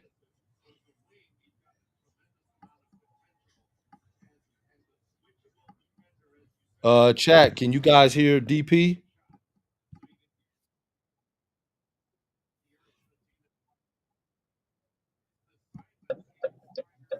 Hold on, hold on, hold on, hold on.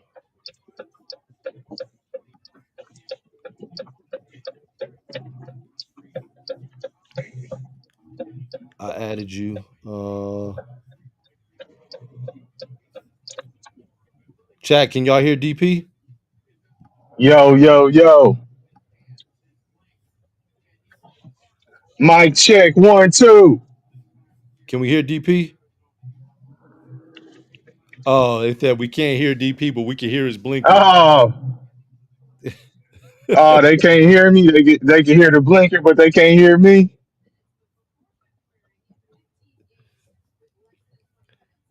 Now what? Can y'all hear DP? Let, let me know when y'all can hear me, man. I know you Yeah, can, KP. Huh? yeah, they can hear you. Oh, okay. If you'd like to speak to the inmate, press 9. Yo, yo, yo, yo, yo. I don't know if I'm sounding like I'm in calling from jail and shit. Yeah, cell block. I'm Yeah, in the D car, block. so Yeah, you call it from D block. Matter of fact, I'm put my phone up to my ear like I'm talking to you. Yeah, you said what? I got my phone up to my ear like I'm talking to you. Shit. So are you following this on your phone right now?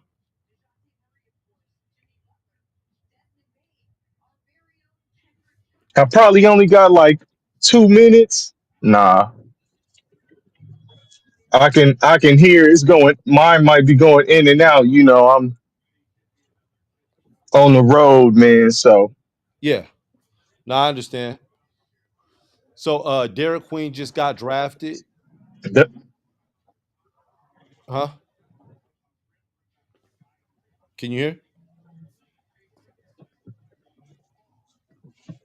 Can't hear you, DP.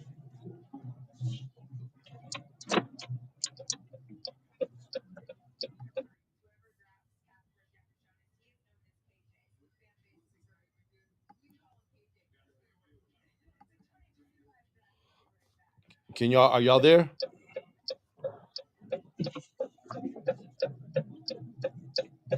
Yeah,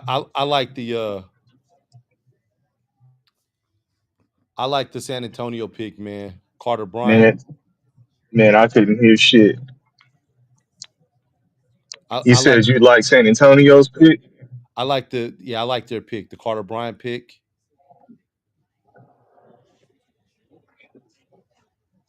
What is he gonna play? The four? The three, maybe 3-4.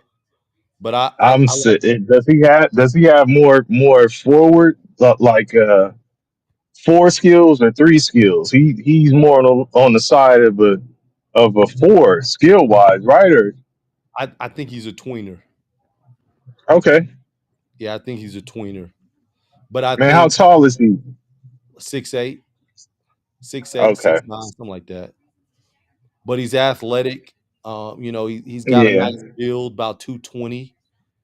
Um, yeah, maybe one of those things too, where once he actually gets in the league, he's pulling out more of what he has in his bag too.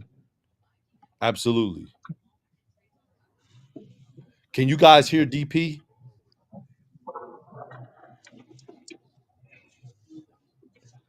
Chat, can you guys hear DP?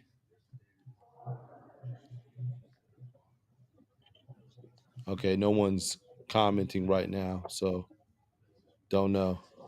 Um, but nah, I thought that was a good pickup because I mean the whole time, man, I was talking about flag to San Antonio.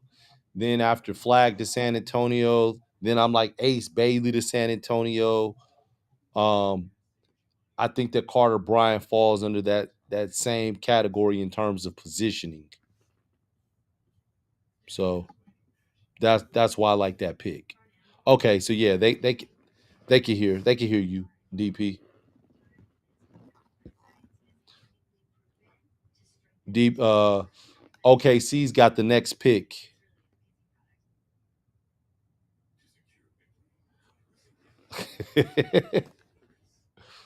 Man, engineer, man, come on, man. I'm gonna put it up, but come on, you can't start slandering the Cowboys, man. All right, no Cowboy slander. Okay, DP can hear. Yeah, absolutely no Cowboy slender. I was gonna say DP can hear. He's not gonna always be talking, but he can hear, and he's still in the building. Um, Alf Sucks in mock draft is predicting that the Thunder are are gonna get a big one here. Oh, they're gonna get a big.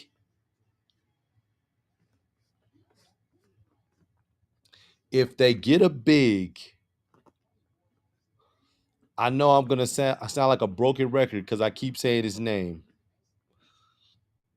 Asa Newell. If they're gonna take a big in this. Yeah, that's your boy. See, I wasn't even gonna say that, DP.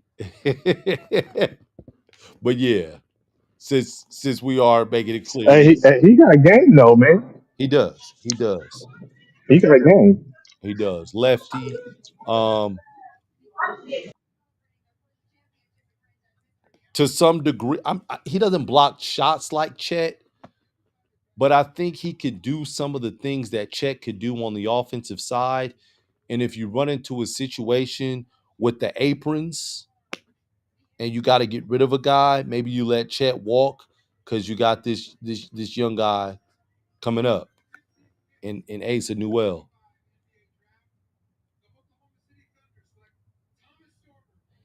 They went big. They just didn't go Asa Newell big. They went Thomas Sorber big from Georgetown, freshman.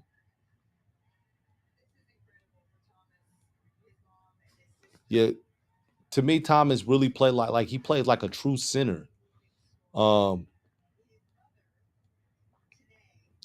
he really shot up the draft boards.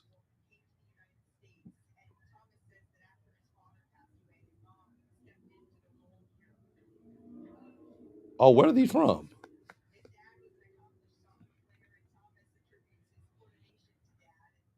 Okay.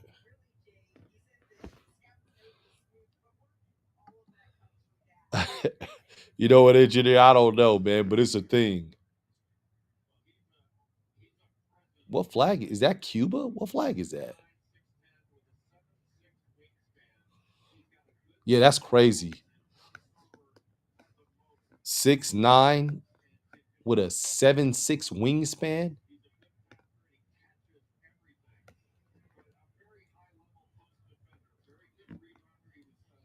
My man Thomas Sorber wearing the Terror Squad chain. What in the well, Fat Joe over there hype. Got the Terror Squad. What?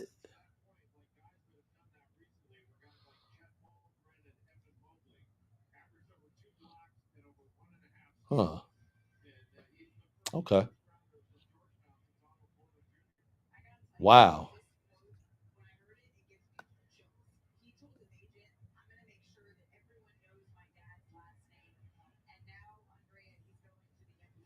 That's crazy. I'm gonna make sure everybody knows my dad's last name. He's in the league.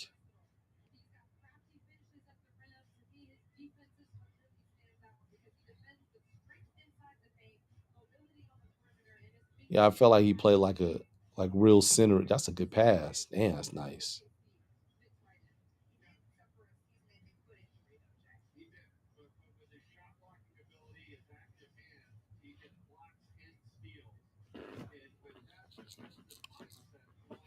A cool pick. It's cool.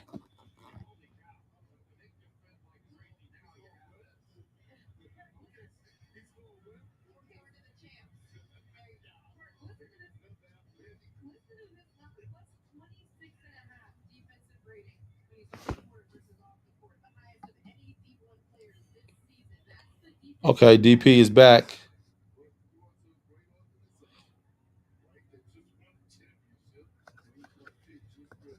How lovely is that, man, to win the championship and have the number 15 pick? You're right outside the first round. Like amazing. And Alf sucks. It's your time.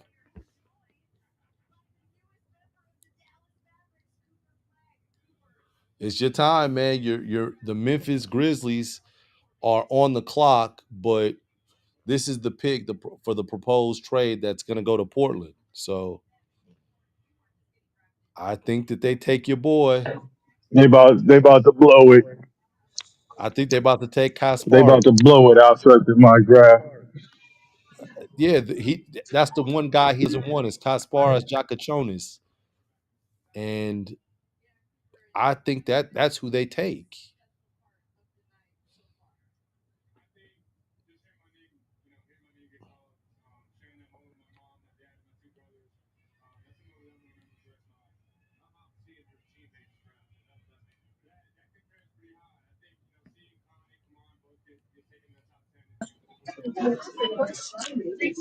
And Al How Sucks you is doing? like anyone, please. If you have your phone, please scan it now. $2. One. DP over there handling business.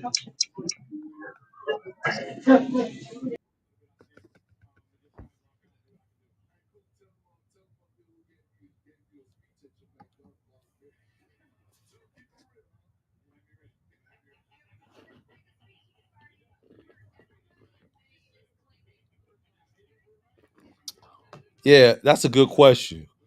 Al Sucks, who do you want right now?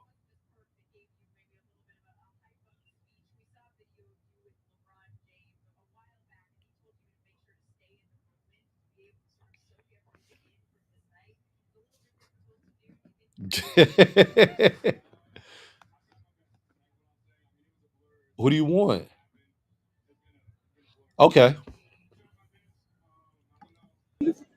At the very least, Al Suggs should want his squad to figure out what their identity is.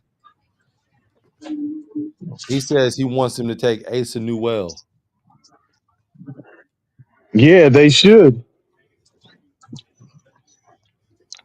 At this point, who's the best available? They have Asa Newell as the best available. Yeah, exactly. Take them. Take them and figure the rest out later.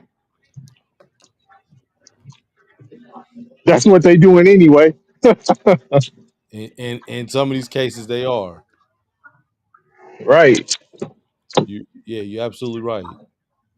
Yeah, they got Asa Newell and Jace Richardson. They're the top two best available. But Jace Richardson doesn't make Man, sense. man, is Jace Richardson gonna make it in the first round? I think he will. Okay. I think he will. What are we at this point? Pick number what? 16. Hmm. Yeah, 16.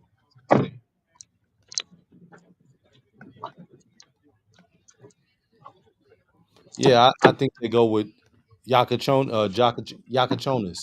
Kasparas Yakachonis.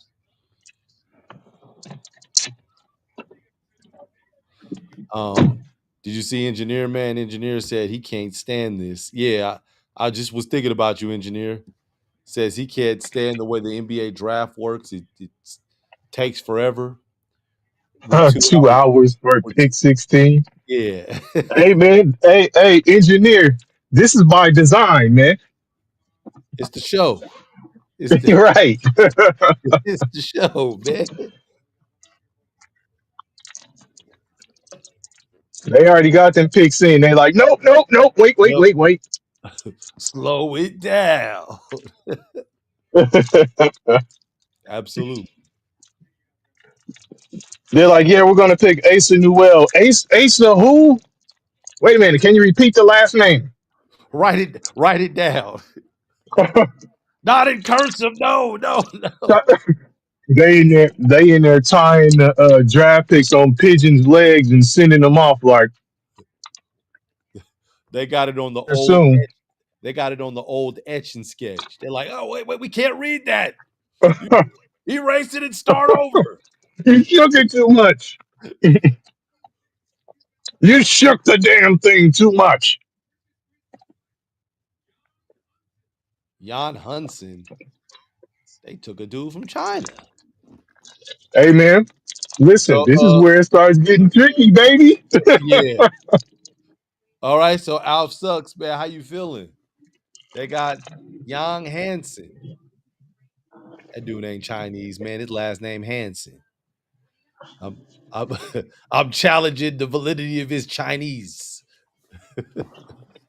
This dude right here. Nah, I'm joking.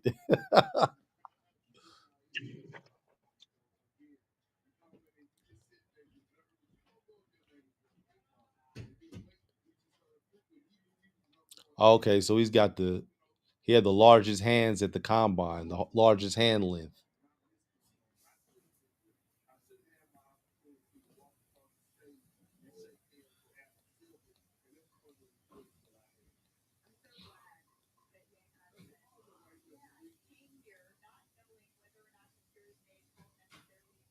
Huh. Yeah, he didn't even get a green room invite.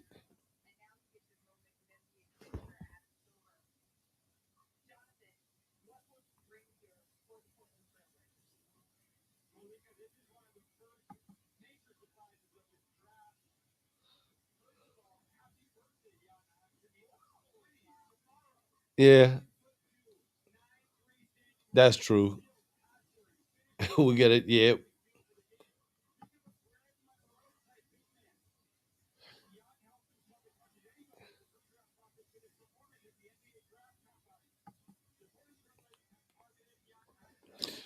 Are you sold on this pick? Alf sucks. Are you sold on the pick, man?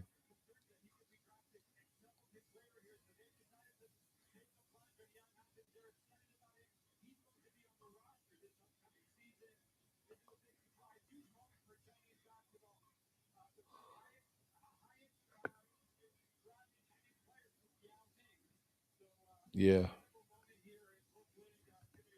Okay. So, oh no, never mind, never mind. He got drafted by Memphis, but he's going to Portland. My bad. I was about to say. So you have what's the guy's name? Damn. I'm thinking about the center for Memphis.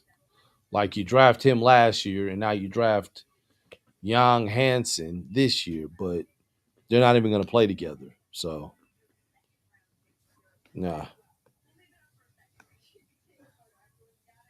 If we don't have an Aiton trade locked and loaded, this makes zero sense.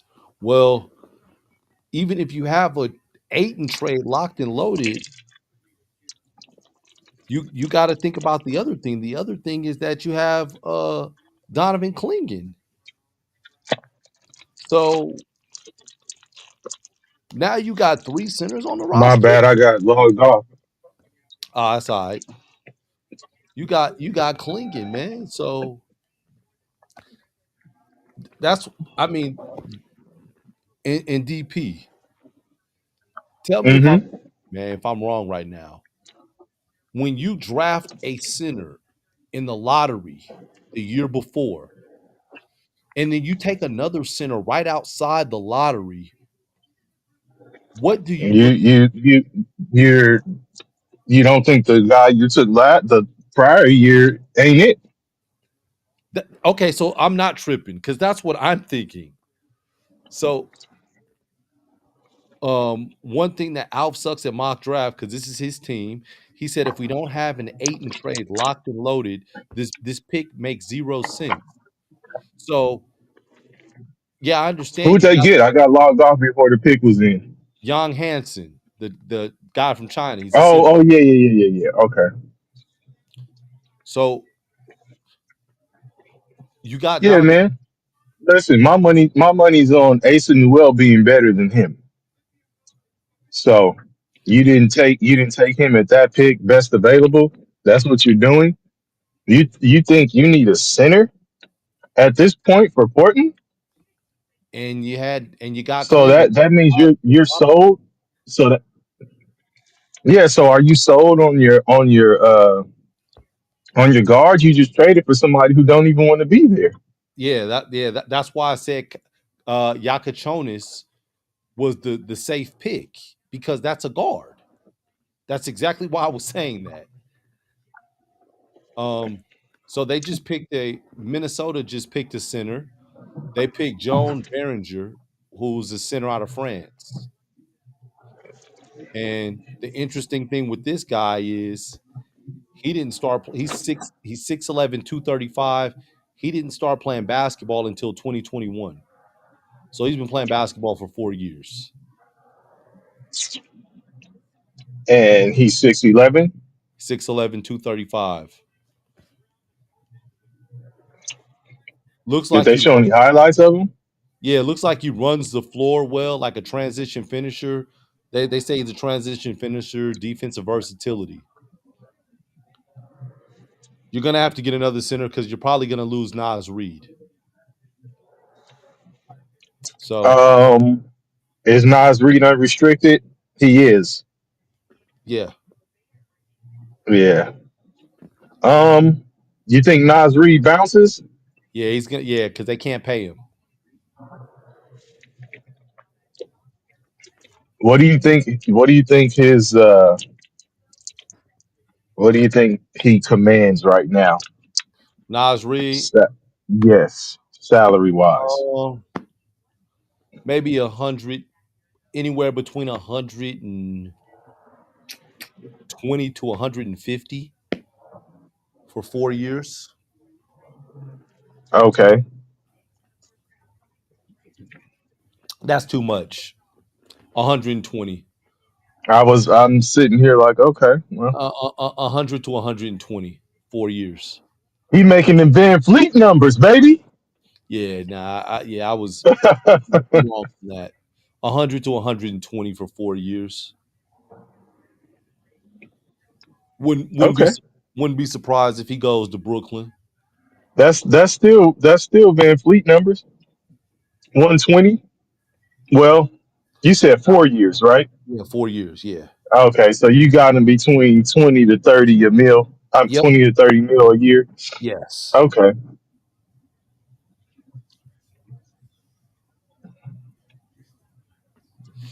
Yeah, absolutely. Yeah. So I mean, there's been 3 picks so far where I just haven't liked them. Yeah, like Which three were those? um I want to look them up. I'm pulling up ESPN so that I can.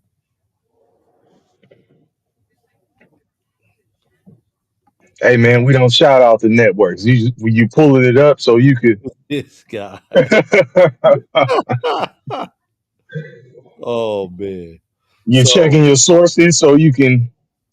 the number 5 pick, Ace Bailey to the Jazz. I didn't You like didn't like it. no, I didn't like that pick.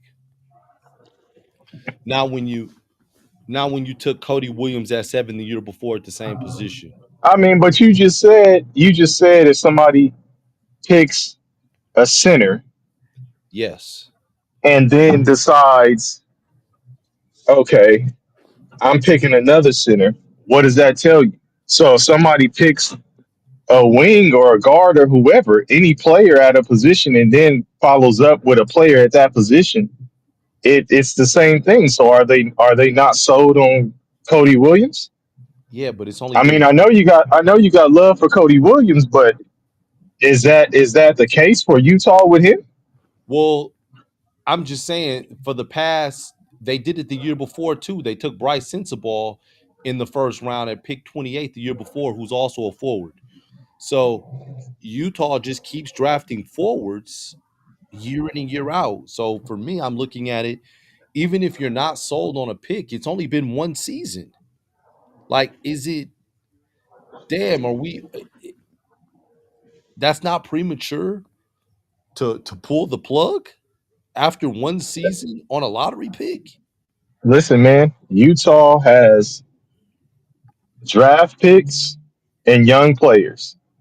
They're going to package all of that shit up, and eventually, if they can't build like OKC does, or like OKC has, Yeah. which the Blazers need to try to do as well. All these teams that are trying to do these rebuilds with young players and picks, you'll see, if they're unsuccessful with the format, they're gonna have to start packaging some of that shit up. Even some of the young guys With draft people are picks. still intrigued by. Yeah. Yeah. Like, oh man, he's still young. He's only played, a year or two. We still think we can develop this guy. So yeah, we'll take him and give you this pick for, let's say it's an uncertain, even more of an uncertain draft. Like Utah is going nowhere fast, so they're just picking the best people that they think. But even like who else would people want to get? All right, take them. Like, Sold. I mean, no, no, because it seems like you're picking without a plan, right? Like, Yeah. how are you building a team and you have the same guy? You've drafted the same guy, 3, 4 years in a row, or Yeah. the same type of player 3, 4 years in a row. Yeah. Which so that's one of the picks I don't like. Um I don't like the Hey, but shout out to him though. Look, wait, hold on. Let's pause right there though. uh-huh. Shout out to him though, to Bailey, right? Yes. Because people were talking about, um I'll say to mock drafts, we got the The triplet triplet towers. towers. People were talking about, how, oh man, slamming him. He Yeah. should have taken meetings, and what is he doing? And Paul this and George. that. Yeah, Paul George said something. He's not the only one. Like, there's a lot of people who were talking about it. Um, a lot of former players too. And Yeah. it's like, did every player take meetings and interviews with the same team that drafted them? No. Not all. So people were drafted by teams that they never met with. Mhm. Yeah, so I mean, what's the I mean, I get it. People are like, oh, these young dudes, they're privileged and they act like this and that. Hey man, these are new times, man. Yeah. So and it's not the player. I want to be clear. I don't have anything against Ace Bailey, and I like him as a player. I just didn't like the pick to that particular team. So it's that one. Yeah, Um, because if I recall, you were basically lobbying for him and Dylan Harper, saying that they would be lottery yeah. picks. I mean, high picks, top five picks, right? Oh yeah, yes, I did. Yeah. Okay. So he, what was Utah's pick? Five or six? Five. They were five. Okay, so he made it. So I didn't like that pick. I didn't like the number six pick either, Trey Johnson to Washington. I just didn't understand it because you're bringing in another guard, and you drafted a shooting guard last Wait, year in Kaishan George, and you traded for a rookie shooting guard in AJ Johnson, who are you talking about right now? the Washington Wizards. If this was the press conference, I would be like, next question. So so it's the same thing. It's like you're log jam at that two guard spot with a bunch of young guys. So that one, um, the Colin Murray Boyles to Toronto. I didn't understand that pick. Hey, I, Bong's last comment. Bong, are you talking about Ace Bailey? oh, sorry about that. Let me. Well, Yeah, he said the media drug his yeah, name. yeah. Yeah, like, come on, man. They be trying to, kill these kids' chances at some point, right? Like the same type of shit that they did with Shador Sanders, where they start rolling on with a certain narrative, and then everybody's just piling on saying this, and that. But in this case, the media was, part of the village, part of the fraternity. There was a lot of players talking about it. Okay, so Walter Clayton just got drafted by the Wizards, but he's being traded to the Utah Jazz. Oh, okay. For what? What is I'm not sure Washington what getting in return? I missed it. I didn't hear what the trade proposal was. I just know he's going there to Washington. I mean to Utah. So the thing with him, he's like a two guard, right? So you've got Jordan Clarkson, you've got um, Colin Sexton, you've got Keontae George. Now you have Walter Clayton, and I may be missing another guard. I'm just again, I'm curious to know what you do with all these guards.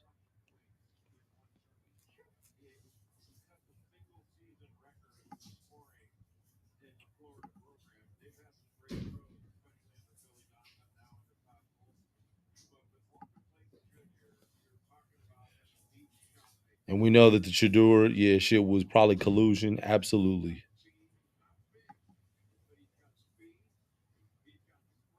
Yep.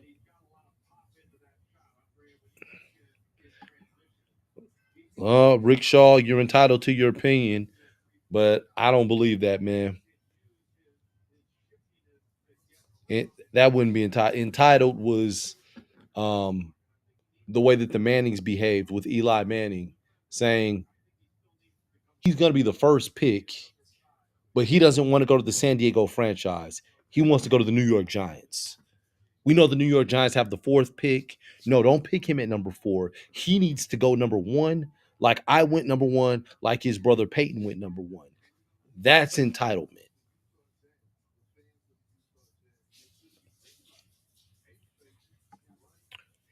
what evidence do you have of collusion?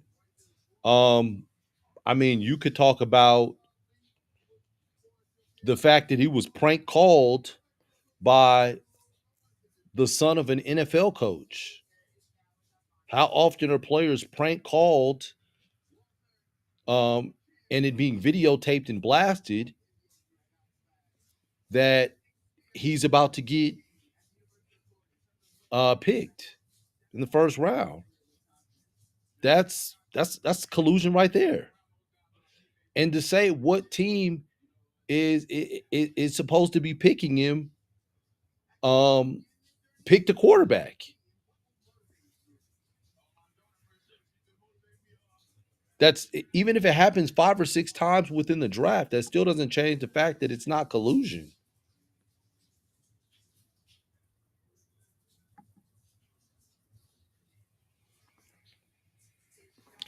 I think that's a matter of perspective.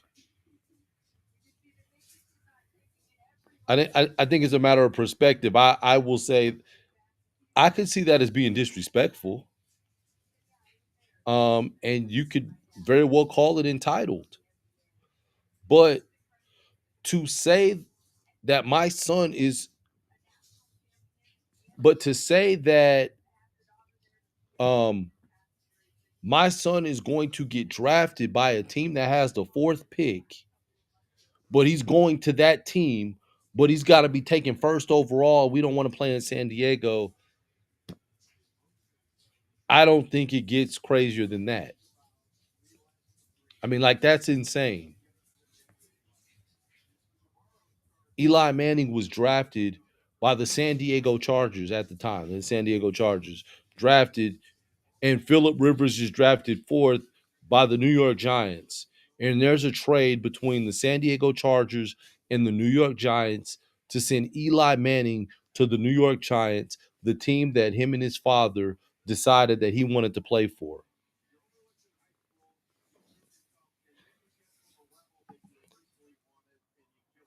I'm You're saying I'm changing the discussion. I'm not changing the discussion. I'm giving you an example of entitlement. You're talking about how Shador is entitled, and you gave your example of FaceTiming, and you call that entitlement, and you call that being disrespectful. And I'm saying I don't think that that's entitlement. I mean, I've said you could call that entitlement, but I don't think that's worse than the demands of what the Mannings did. That's all I'm saying. I think the Mannings did far more.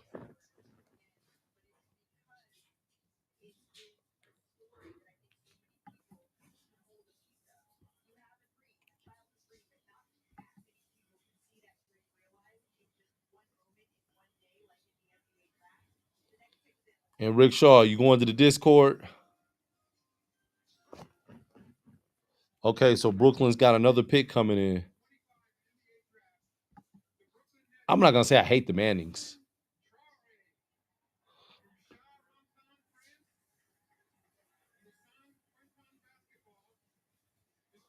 Nolan Charre goes to Brooklyn, a guard from France.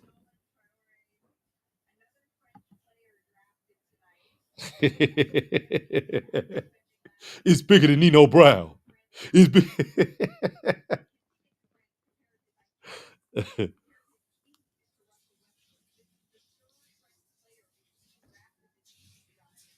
Did they say he's got a comparison to Russell Westbrook? Huh.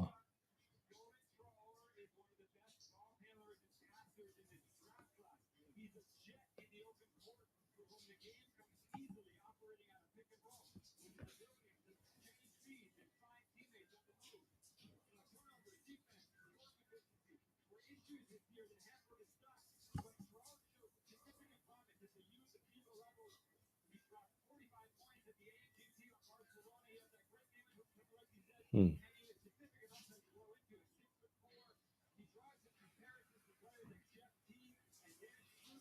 Oh, okay. Jeff Teague and Dennis Schroeder are the comparisons.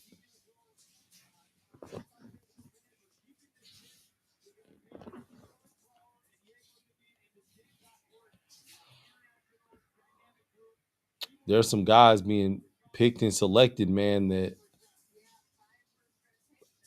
I wouldn't have guessed would have won in the first round.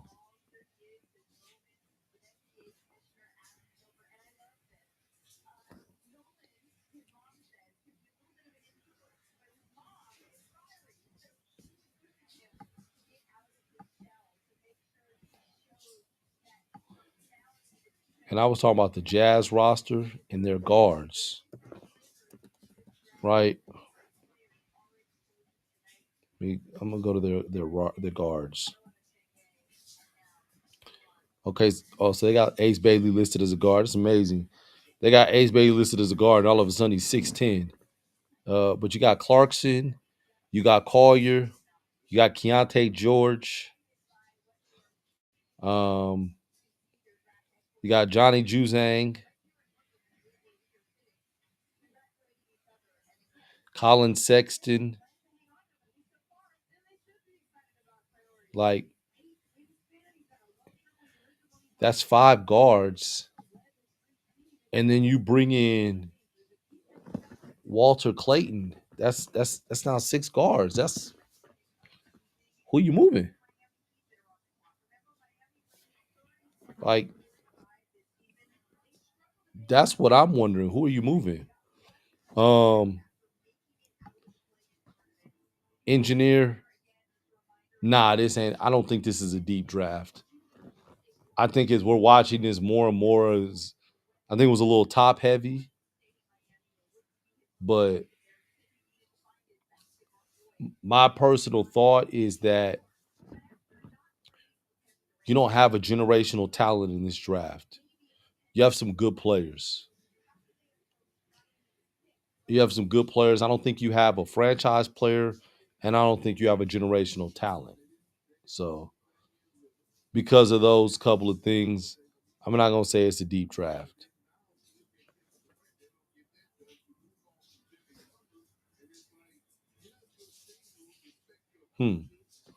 Okay. The Heat are on the clock with the 20th pick. And yeah, Heat culture. Who did the Miami Heat take?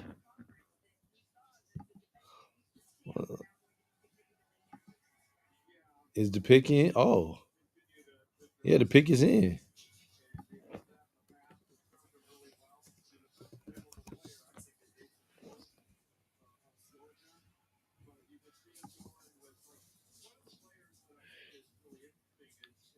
Let's see. You got Tyler Hero. You playing Tyler Hero at the 1.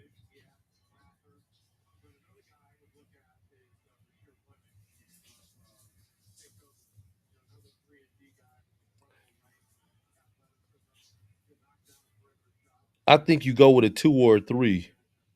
If I'm probably a 2. I'm gonna go with a 2 if I am Miami right now.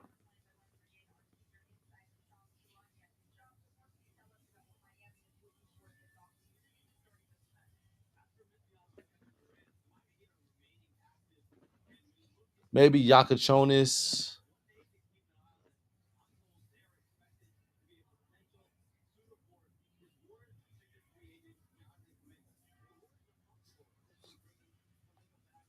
Maybe Yakachunis.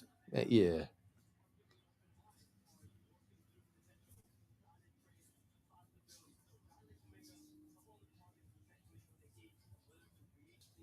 Huh. That's what I'm gonna go with.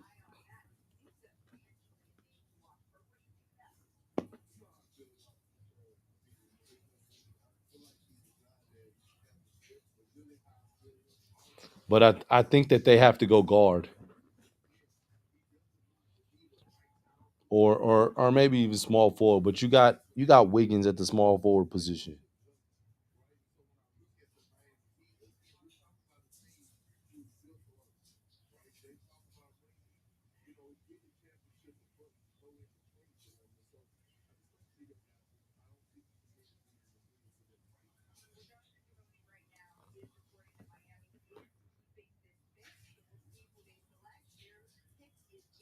Huh.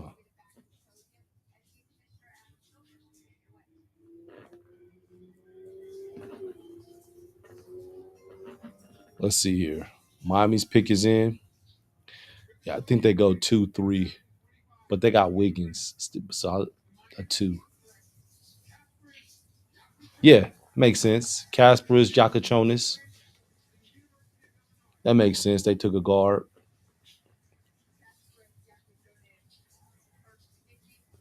That's that's exactly what I thought.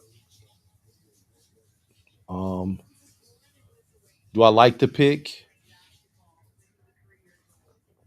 It's a cool pick. I don't think it's a bad pick. Like I don't think it's a bad pick. I think it's more of a safe pick. Yeah, I think he was a safe pick.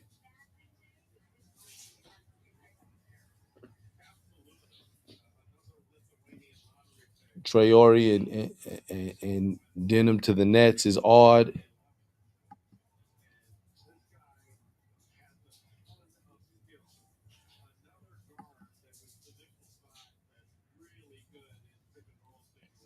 Let's see.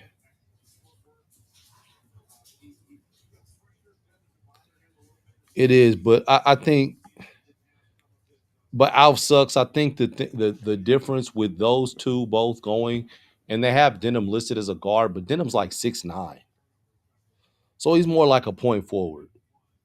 Like you could play him at the forward position. So that's what I would say would be different about that particular situation.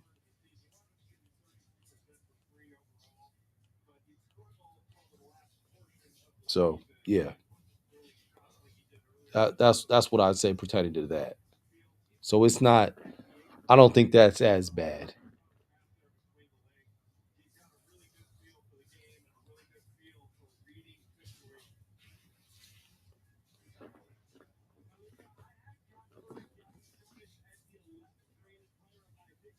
Let's see.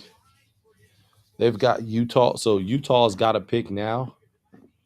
Oh, this pick is gonna go to the Wizards. Gotta look at the Wizards roster, man.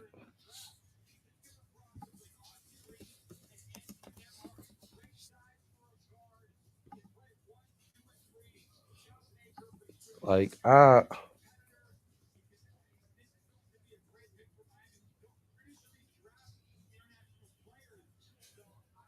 at their guard spot. Okay, so let's look at the Wizards. The Wizards have Marcus Smart. They got C.J. McCollum. They got Trey Johnson. They got A.J. Johnson. They got Bub Carrington, and they got Malcolm Brogdon. They don't need another guard. I don't want to see them grab another guard, man. I don't. They call it Kaishan George a forward. Okay,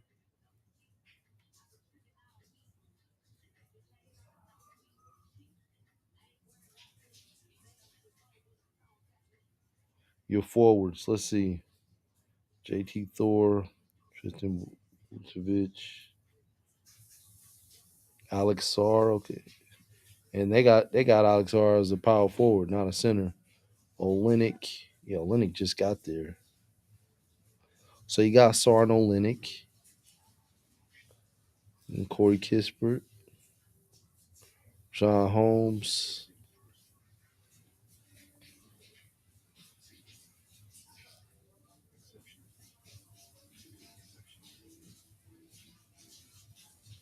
Hmm.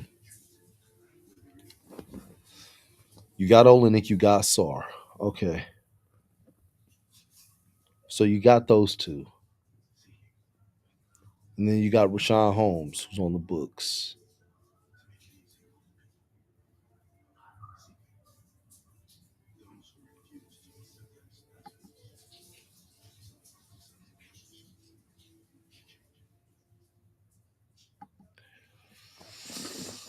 That's blasphemous, man. No way.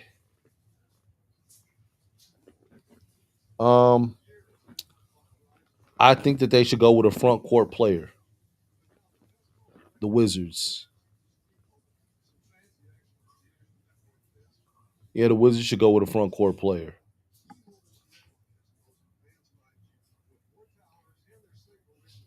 Rashawn Holmes is 31 years old. They're paying him $12 million a year. So if you're not winning, you're gonna have to get younger. So you got him. Olynyk is 34 years old. They just traded for him. He can help and provide some kind of physicality. He's got a skill set. You got Alex Sarr, 20 years old.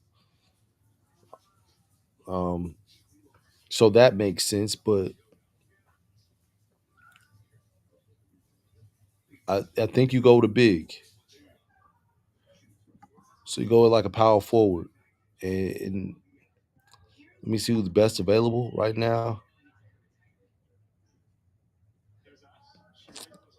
Huh.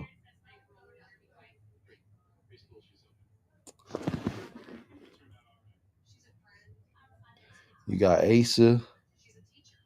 You got Danny Wolf.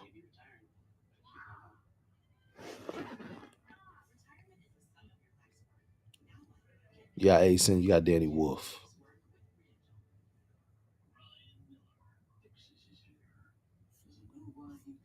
Hmm. Yeah.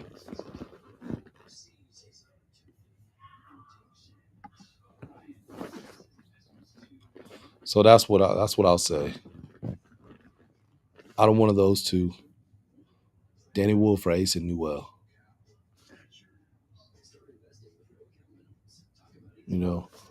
We'll see shortly. What do y'all think? What are y'all thoughts on who the Wizards should take? This is Utah's pick, but it's the trade that involved Walter Clayton Jr. So Walter Clayton Jr. was actually drafted by the Wizards. He's going to the Utah Jazz. And now the Jazz, it's their turn to select their player, and he goes to Washington.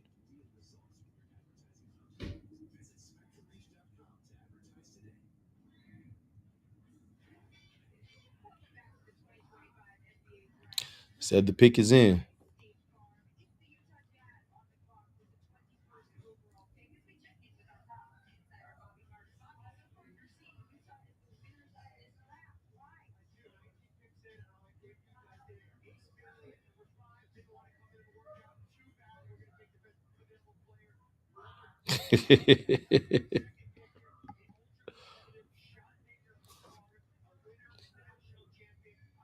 Engineer, man, come on, man.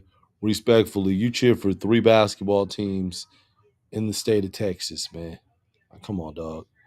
That's wild.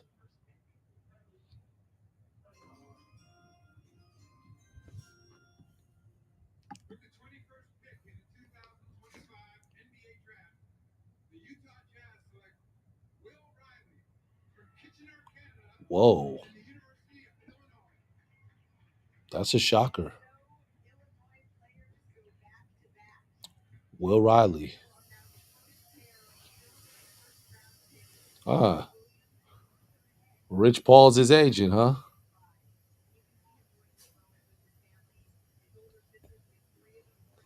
Will Riley. Interesting pick.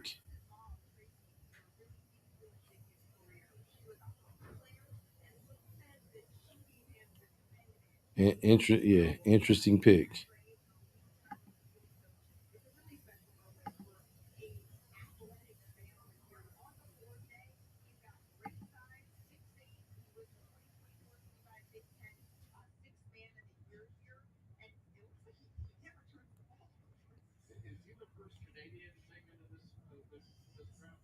Let's see here. You take Will Riley, you got Kashawn George, who's 6'8" as well. Um,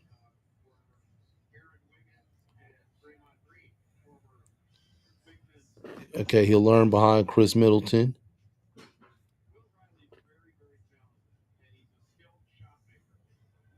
Yeah,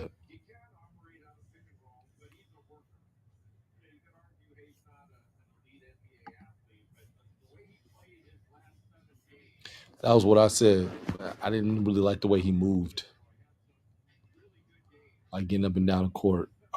Yeah, he could play though.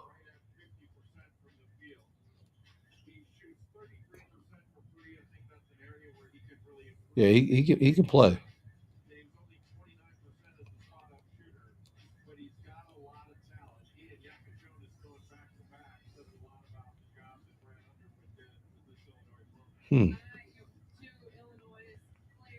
Back-to-back Illinois players were selected at 20 and 21.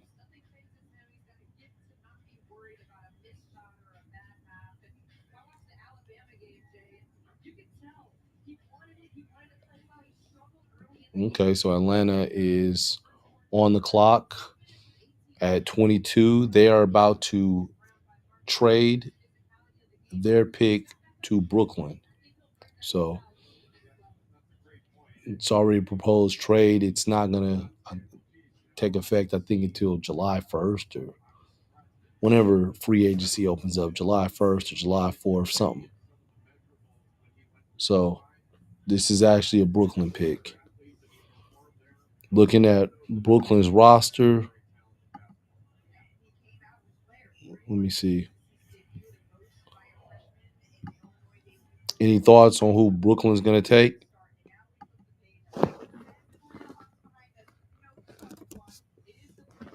Thoughts on this?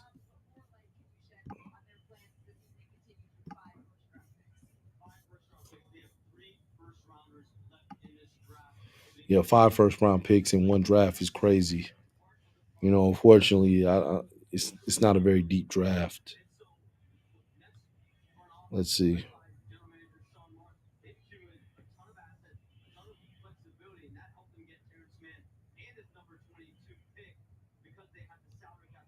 Cam Thomas.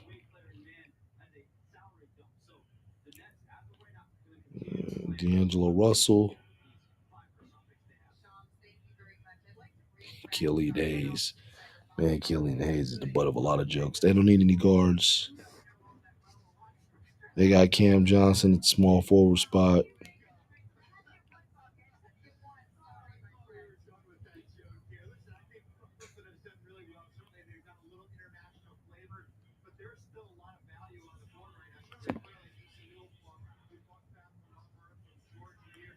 Yeah, I say Ace and Newell as well. Not McNeely. They need a power forward.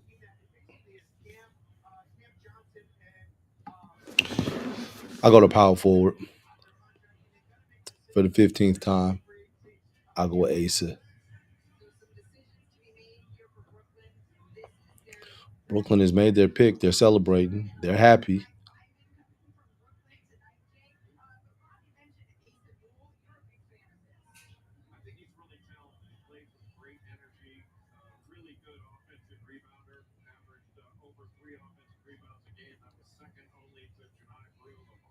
Mm.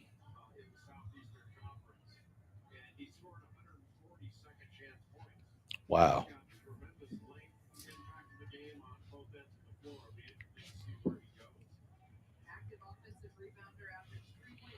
Thoughts, you guys? Who do you think the Nets take with this pick? Any sleeper?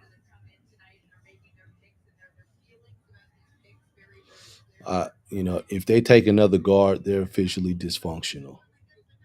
I'm just gonna say it. They can't. They can't take another guard.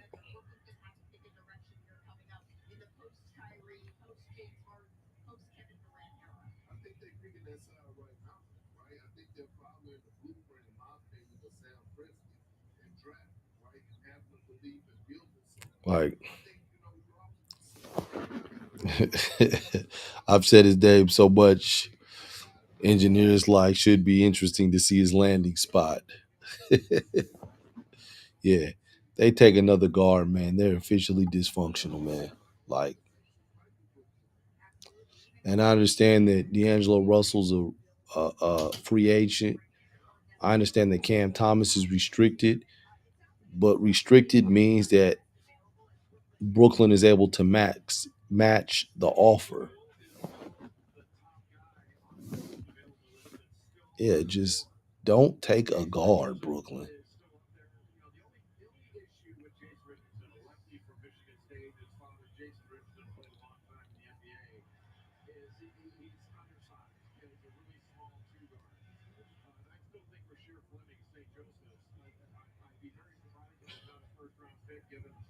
Do not take a guard.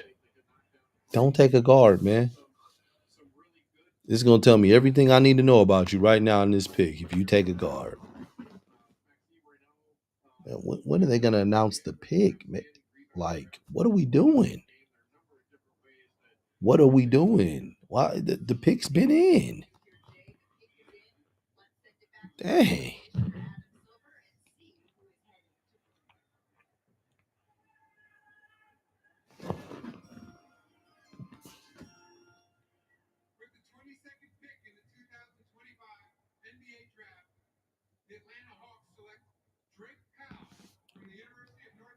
Hmm.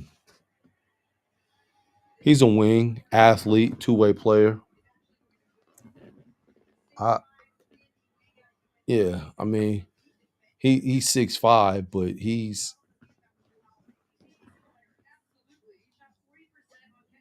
one of the best defenders, one of the best two-way players in this draft.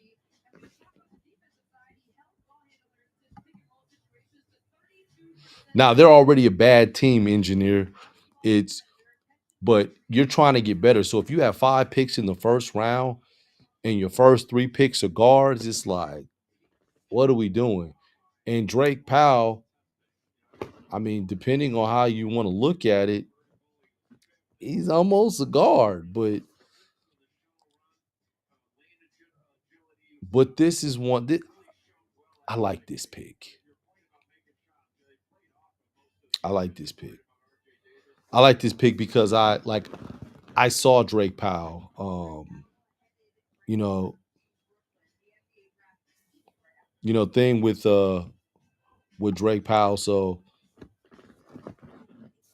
my son was doing workouts, and we just deciding on, okay, we're gonna test the draft. We're not gonna test the draft. So he's working out. Drake Powell was one of the players that was in the workouts with him. So I got a chance to see Drake Powell because I went there. And when I saw Drake Powell and I saw his stature, I was like, okay, this guy's 19 years old, man. This dude is built like a pro. Like, so that was one of the things I noticed. And then him running and moving, like he runs and moves very fluidly. Um, I think he's gonna come into the league as a defender first, and then you'll start to see more of his offense. But he'll be a defender first. But I think that Drake Powell I think he's gonna be a heck of a player. I think he's gonna be a heck of a pro. So this particular pick,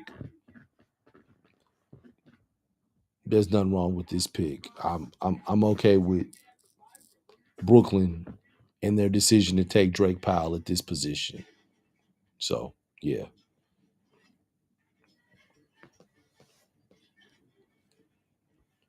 But man, you still got some guys on the board, man. Like, Liam McNeely is still on the board. That's kind of interesting. I thought that it was going, you know, I thought that he would have went. Hold on one second, y'all.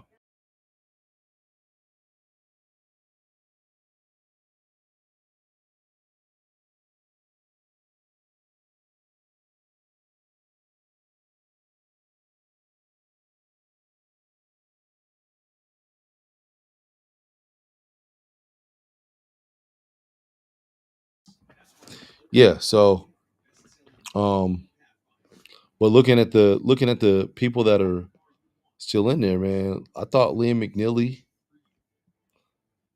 thought he might have went a little higher. Um, yeah, I thought Ace and Newell would have went a little higher.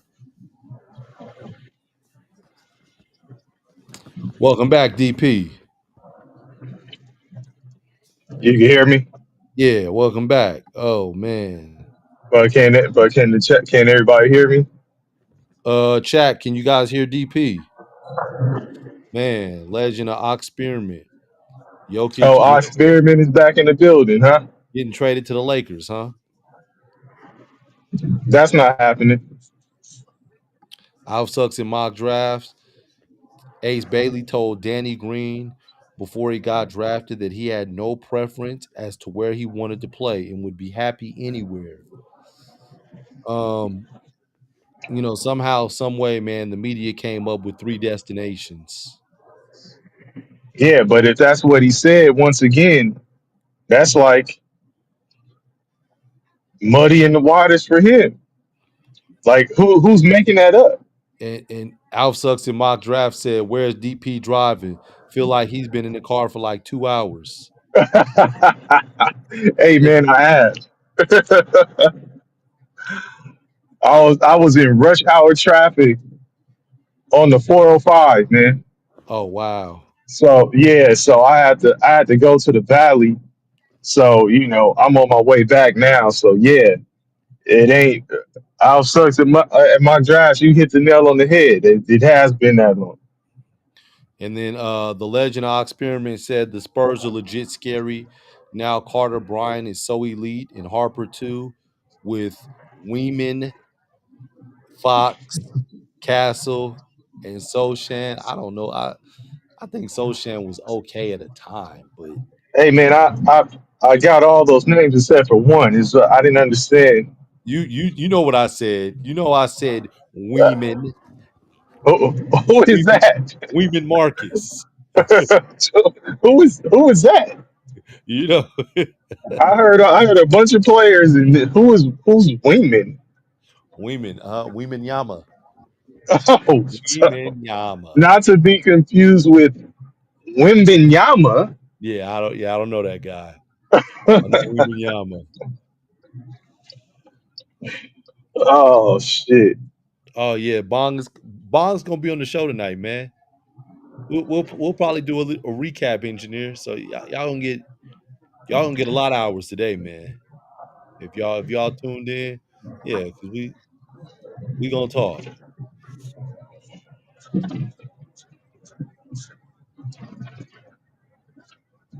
Oh man, okay, we already know about the Utah Jazz and the Washington Wizards. man, I gotta live through you. What pick are they on?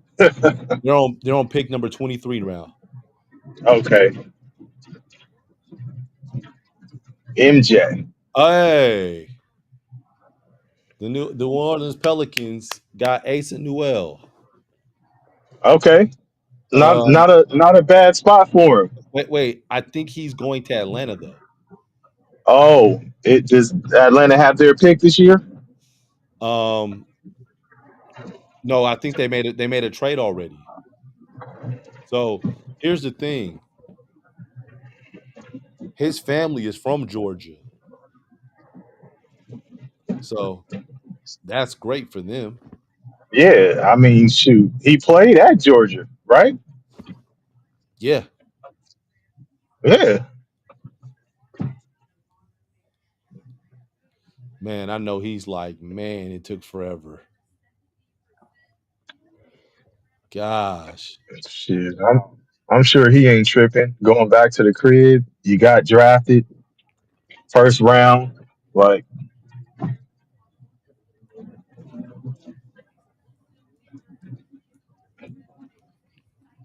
I'm thinking Atlanta though.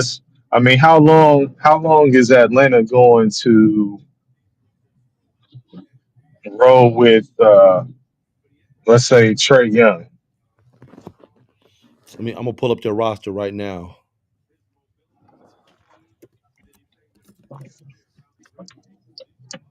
or how long will Trey Young want to roll with Atlanta? Whichever way you want to look at it.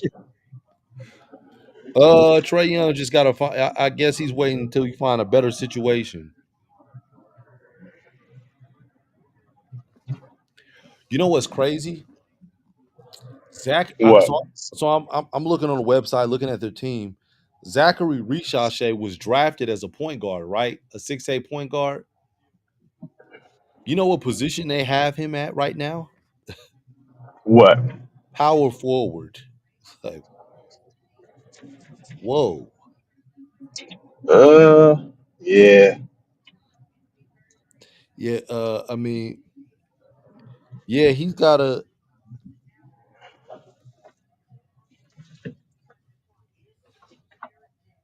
yeah, Atlanta only has one real point guard on their roster.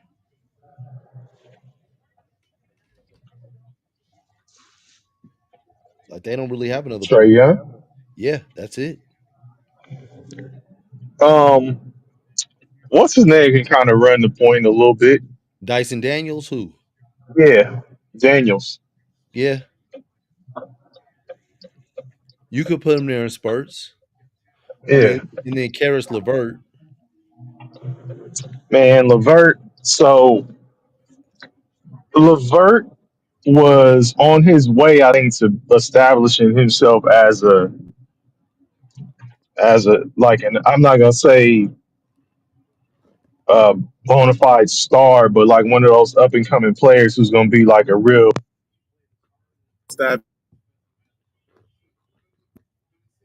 I can't really hear you now. If you're there,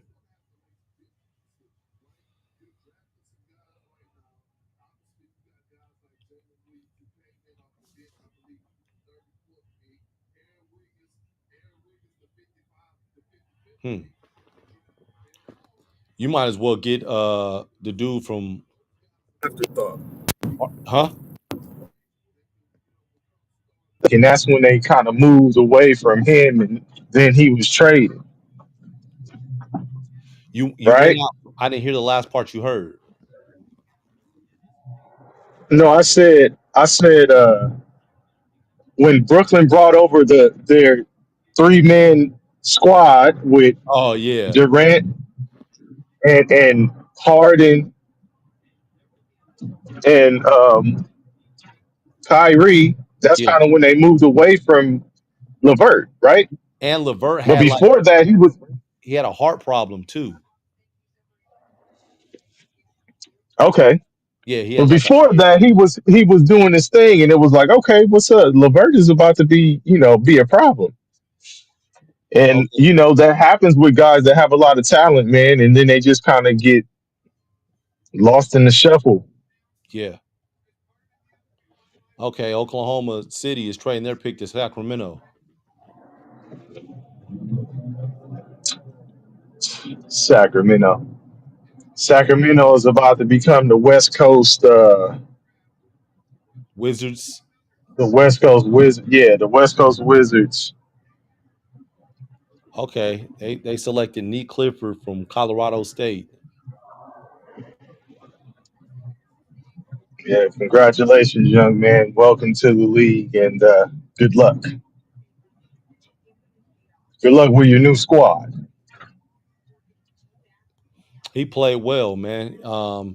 He was the squad that played against Maryland in the tournament when what's the dude's name? The big from Maryland. Damn, Lou calling him up. Damn, what is this dude's name? Derek Queen. Hit that one-legged fadeaway going left to put them out the tournament. Where everybody was talking about it was a travel. It was not a travel. Was not. But yeah, Clifford Neek.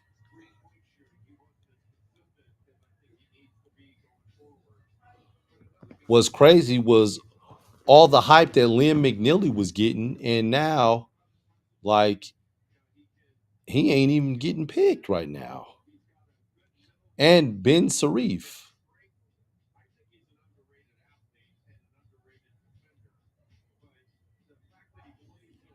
That's the Mountain West.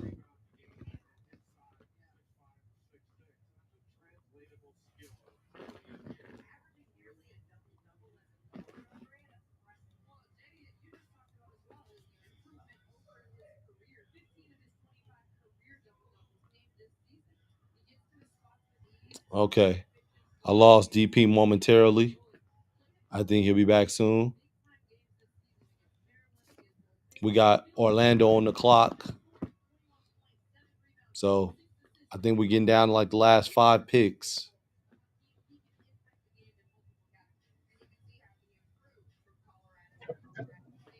All right. Welcome back, DP. Hey, Yeah. the Clippers have the 30th pick, huh? Yes, they do. Okay. So Orlando, I wonder if Orlando takes Jace Richardson.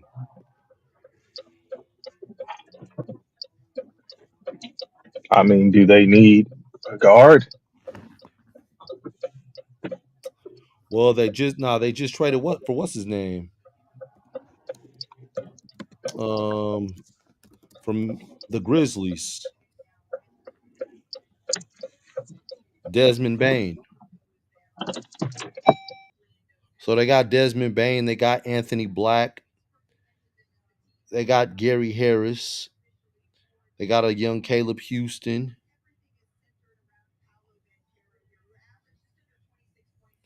You still got Jalen Suggs.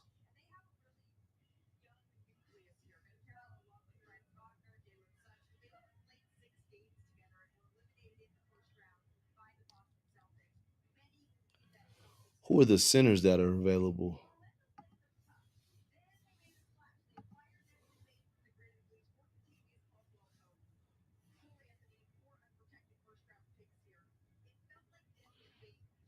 Maybe they take Rasheer Fleming or Max Raynard.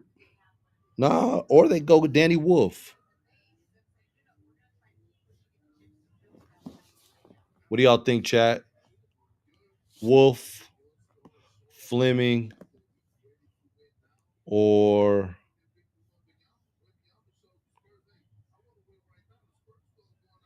yeah, I don't think they go Kalkbrenner. Wolf, Fleming, or Raynard. Wolf, Fleming, or Raynard. That's what I'm gonna go. One of those 3.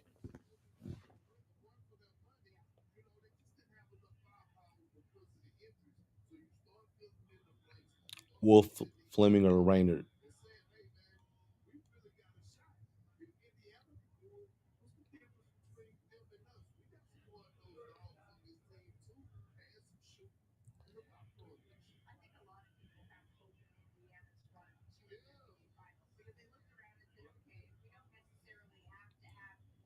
Yeah, Wolf, Fleming, or Raynard. The pick is in. Come on. Can we get to the pick?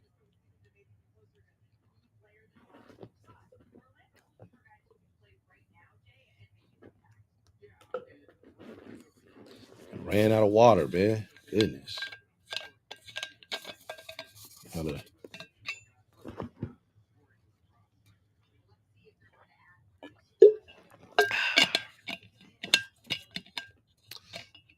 let's see. I think they go with a big.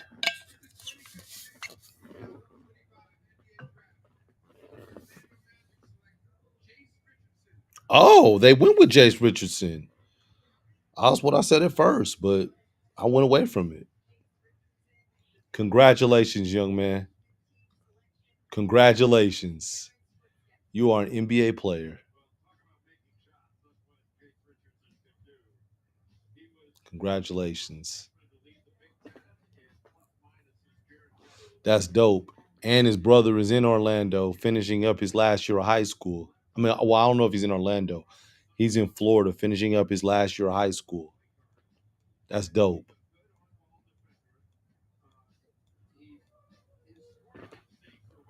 Yeah, that's dope, man.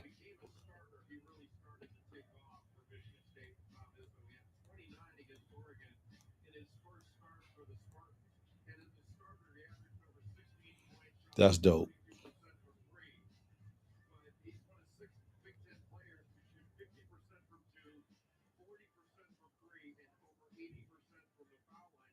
Damn, so he's 50, 40, 80? Hmm.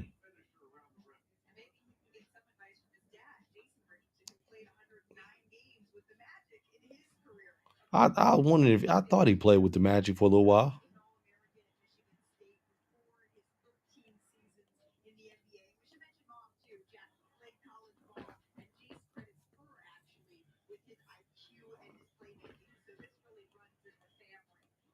I didn't know his mom played college basketball too.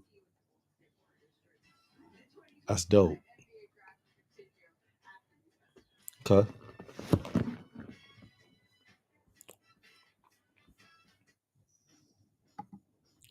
Making moves.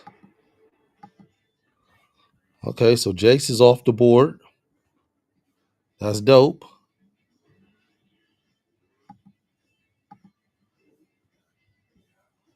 Huh.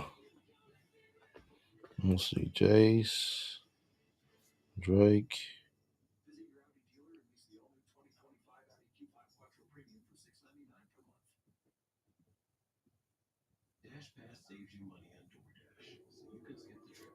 Cooper.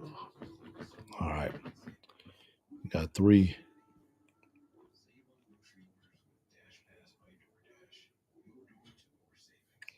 Okay, the Brooklyn Nets are on the clock.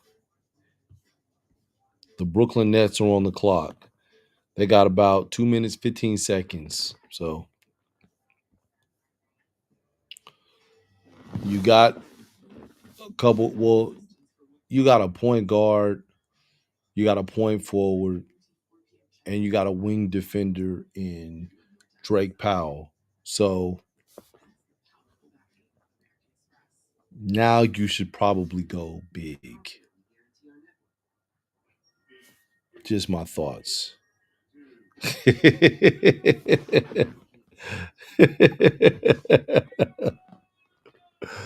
Yeah,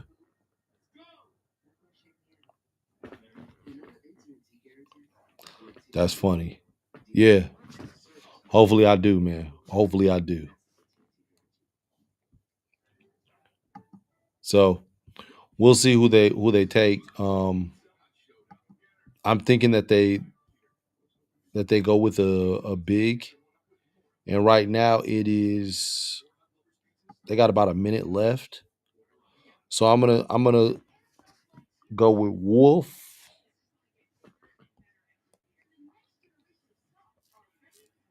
I don't want to go Kalkbrenner. I'm gonna go with Wolf, Fleming. Yeah, I'm gonna go with Wolf or Fleming. Wolf or Fleming.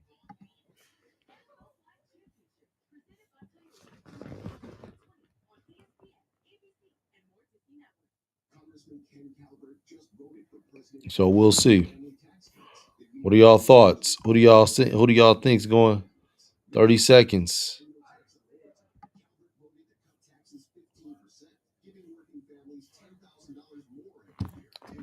Okay. 20 seconds. And they still on commercial. Oh, pick is in.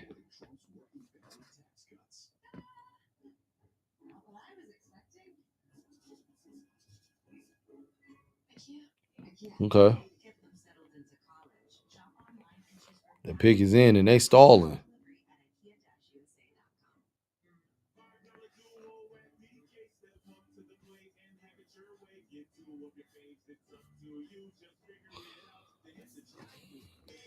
They kind of left us on a cliffhanger with the pick is in.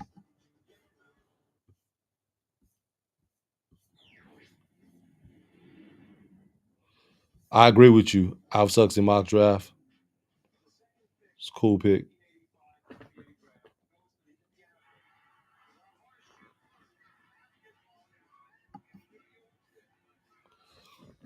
That's Noel.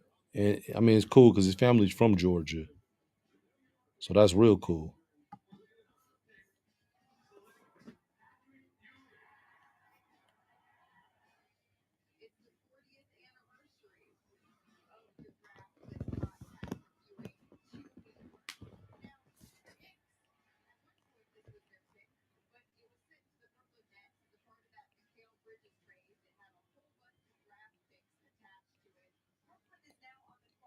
Okay, we just kind of waiting, man, for them to announce the pick.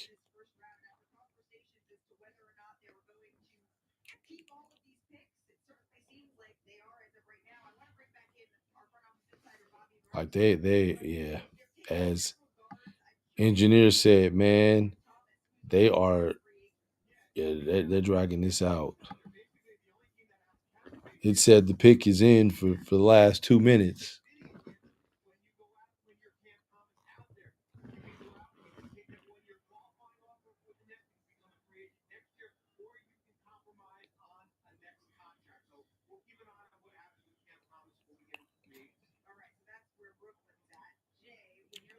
Danny Wolf.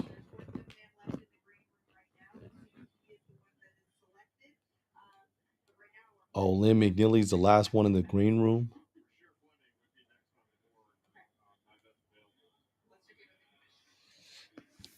I have to agree with you.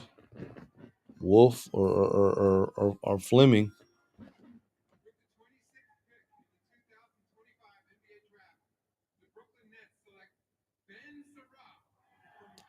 Israel. Yeah.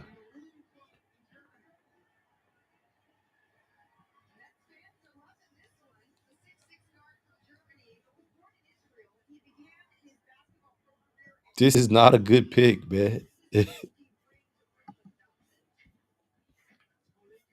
This ain't a good pick.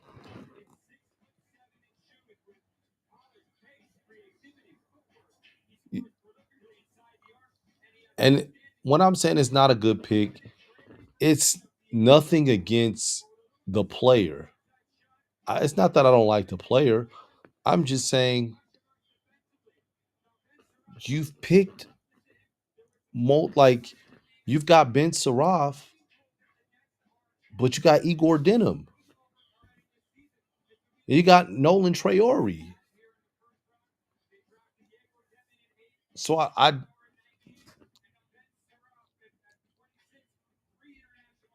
don't understand. You've got three international guards.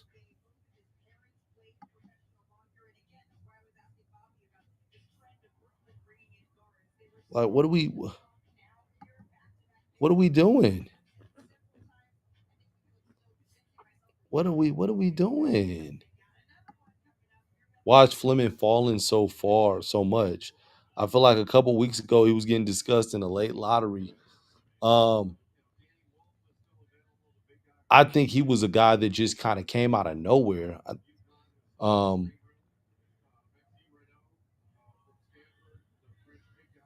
man,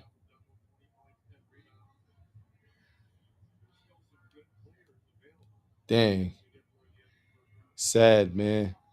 They're showing Danny Wolf, and it looked like Danny Wolf might have really been looking at playing for Brooklyn, and you could see it on his face. He's in there trying to stop from crying. Like he looks really worried sitting in the green room right now. Yeah, man, that's unfortunate.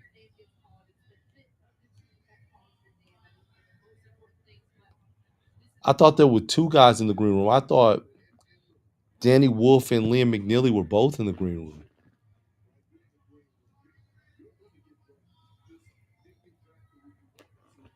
And they're talking to him, man, right now. But yeah, gosh. Scotty boy, man, what's going on, man? You know, we just been on here, man, since the draft started. So it's been 3 hours, man, of going through this. Welcome back, DP. Yeah, I'm moving and shaking. Absolutely. Engineer said, what percentage of players in NBA draft can instantly contribute to a championship level team? Very, very small, man. Very, very small, engineer. I'd say less than 10%. But but let me ask you, engineer, in what capacity? Do you mean like a starter, or do you mean like a top seven guy? Like what do you mean? Because Christian Brown contributed to the Denver Nuggets winning a championship, but it wasn't crazy, but he did get some playing time. So I just ask you to kind of be a little bit more specific.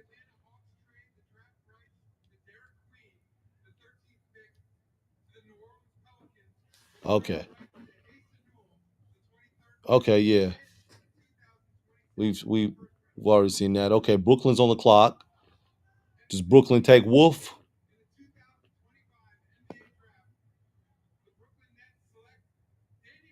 They got him, Danny Wolf. Okay.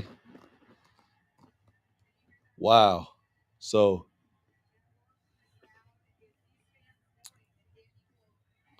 yeah. Danny felt like he was lied to. Like, man, they lied to me. I saw that's what that cry was. Um yeah. Scotty Boy Clayton did get drafted. I'm gonna tell you shortly. Walter Clayton, he got drafted by the Wizards, but he's going to the Utah Jazz. So yeah.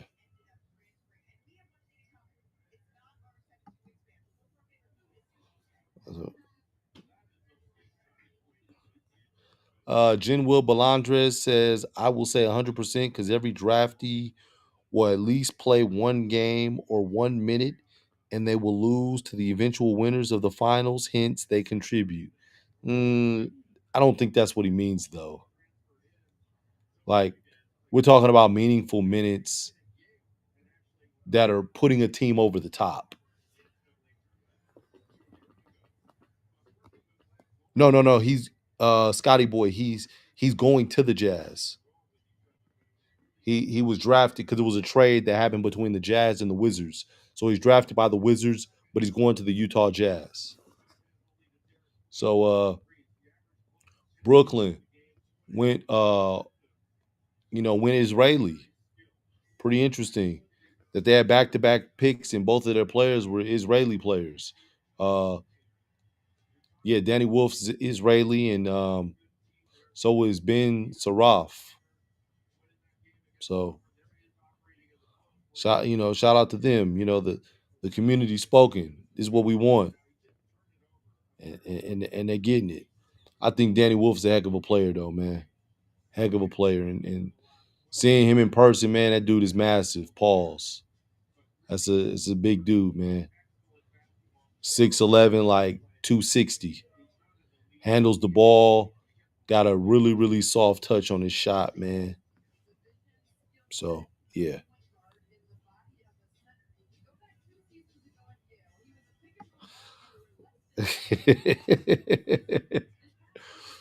Hey man, come on, man.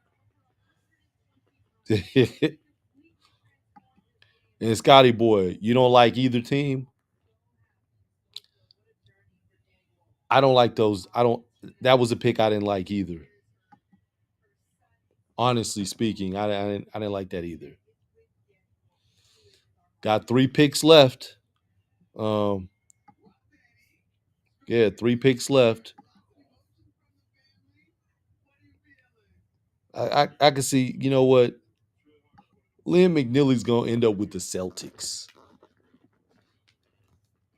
I think they go Celtics with this pick. I mean, I think they go Liam McNeely with this pick.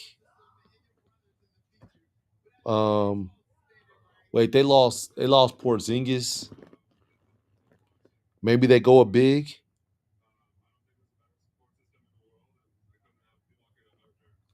Yeah, maybe. I don't know if they go Raynard. Well, they go Raynard with Horford, but that doesn't make him athletic.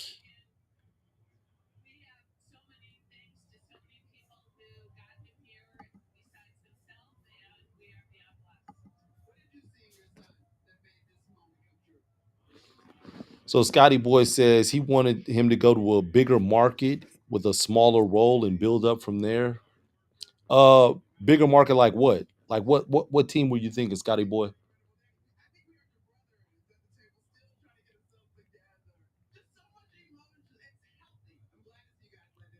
Oh, he got the ugly cry. Danny Wolf's brother got the camera zoomed in on him looking, had the almost snot. Damn, they ain't even let the ding ding ding ding go off before they announced the name. Okay, so they did go with a wing. They didn't go with Liam like I thought they would. They went with Hugo Gonzalez.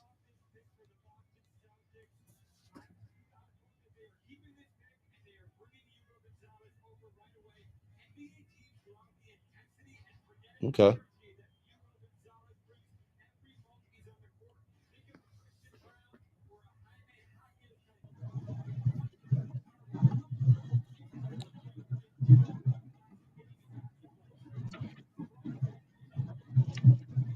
Yeah, Jen will. Now we see the Celtics and Pacers lose their man.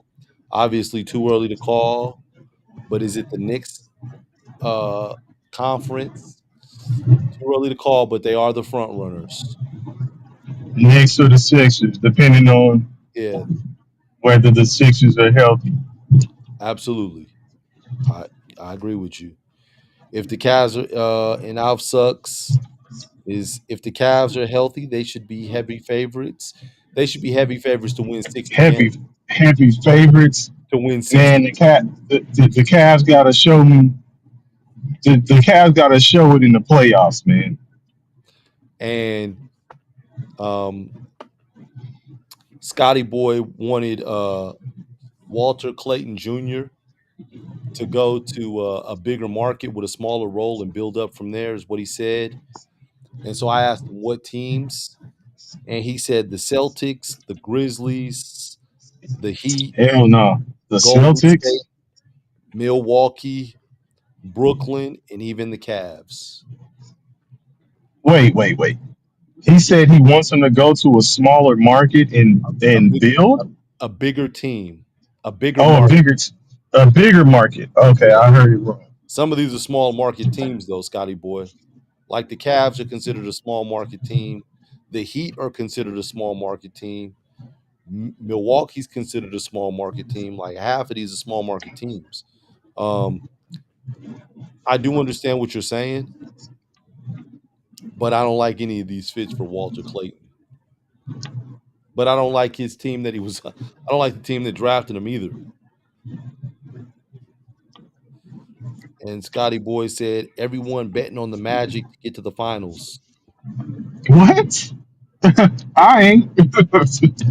And Alf Sucks and Mock's draft is like Miami's a small market. Technically, they are a small market, yes. Wait, Scotty Boy. Scotty Boy in the building. Scotty Boy. You think everybody's betting on Orlando to get to the finals? Yeah, it's not enough.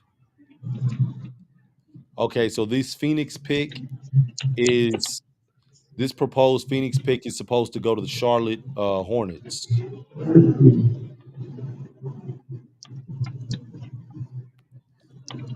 So I'm gonna look at the Hornets roster right now to get an idea of who they should pick.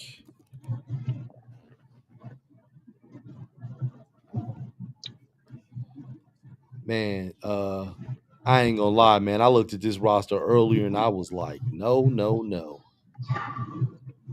No, no, no, no, Who? no, no. No, it's not looking appealing, dog. Who's rostered? Not Orlando, Charlotte. The Hornets. Charlotte? Yeah. Yeah, but when I was trying to say that shit about LaMelo Ball just being in the wrong type of situation, I that's don't what like I'm him. talking about. No, but I don't like him for Houston. I didn't necessarily say Houston. I was talking about the Golden State Yeah, that one. situation. Early on, I didn't trust it with his mindset at the time. And and I could be dead wrong about his mindset, but I didn't look at him as a person that was gonna come in and conform.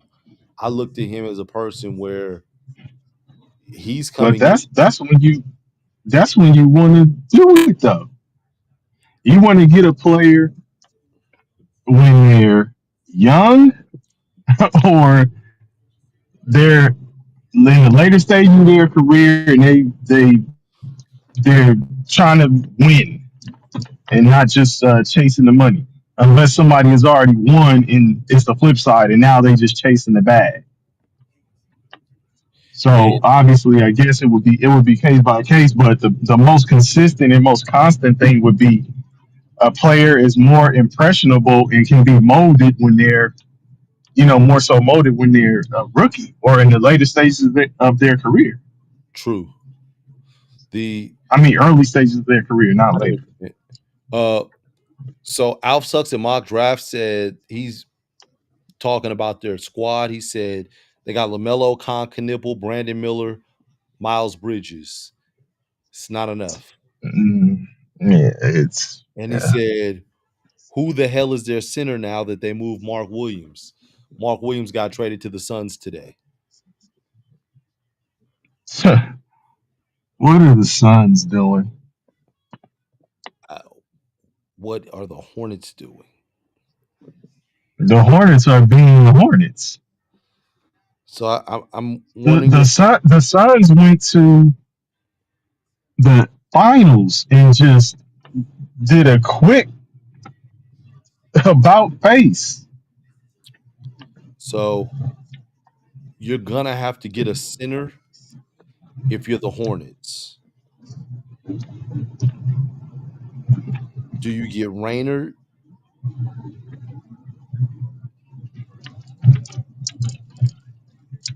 I'm wondering if you get Raynard or Kalkbrenner. Oh, they took Liam McNeely? Wow. Huh. They didn't even go to big. Hmm. They said, "Fuck what you talking about." They sure did.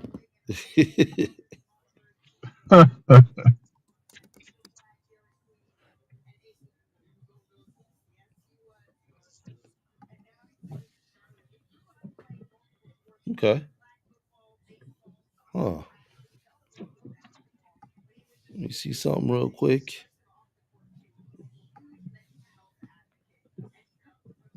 One,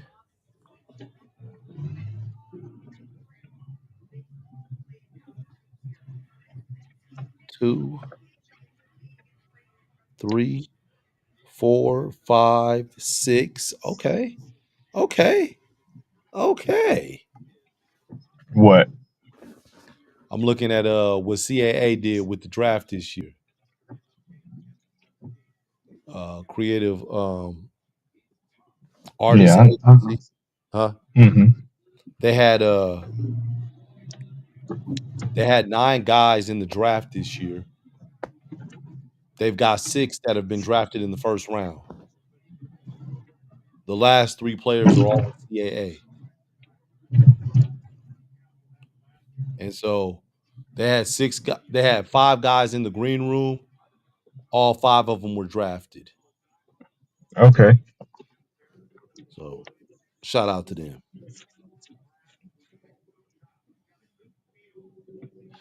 And Scotty Boy is saying that he personally thinks the Knicks or the Cavs make the finals. To be honest. I mean, it's really, really early in the game right now to tell. Right. I cannot say. I would agree, Scotty Boy, that those two will they can be legitimate contenders. I'll say that. The Knicks have shown they were just games away. The Cavs, once again, they got to do it in the playoffs, man. Yeah. And when I was saying that shit, I don't know if you was feeling what I was saying about the Cavs early on, man. Where I was just like, I don't know, man. Like they Nah, got everything. They, you were always saying you you know, weren't sold on them. yeah, but they have. The thing is crazy because they have everything. like guard play, bigs, defense, all that stuff. Like they have it, but I don't know what is it.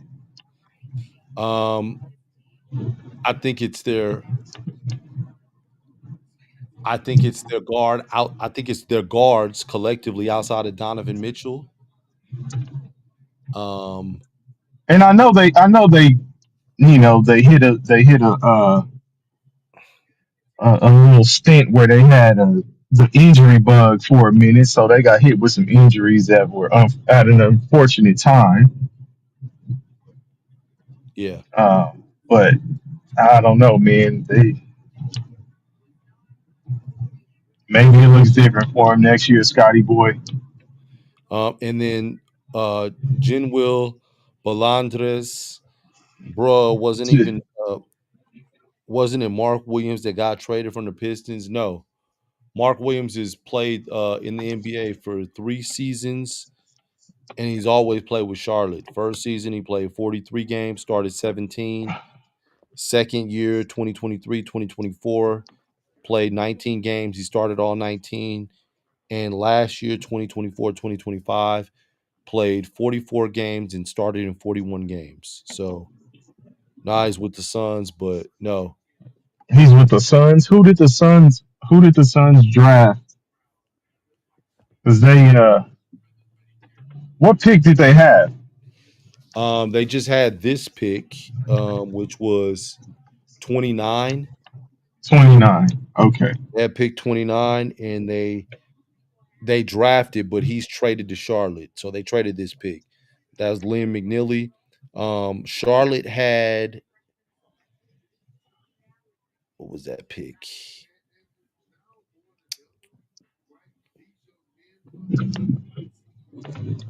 Oh man, I'm mixing the picks up. Hold on. Who's traded to Charlotte? Damn, I don't know who's traded to I don't know who was traded to Phoenix from Charlotte. I know it was Mark Williams, but I don't know all the detail of the trade. Hmm. Okay. Yeah, I don't know all the detail. So excuse me. And then Scotty Boy said he believes the Magics are a real contender, but he says the 76ers are too dysfunctional and Embiid is injury prone. I would just say it's just they're just too. It's just the injuries with them. Absolutely. Haven't really seen them play together. Yeah. It was first year last year. Okay, so hey Yeah, man, I mean I can't call it dysfunction. It's just the injuries for sure. DP, your squad is on the clock, man. Oh shit! Who are they saying is best available right now? Best available, Huh? Maxime Raynard, Rasheer Fleming. That's a center and like a basically a power forward.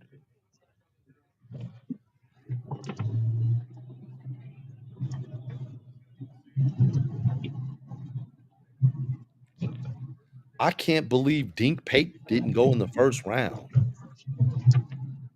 Ah, I just I know he was he didn't. That's hey, that's who should have got picked up.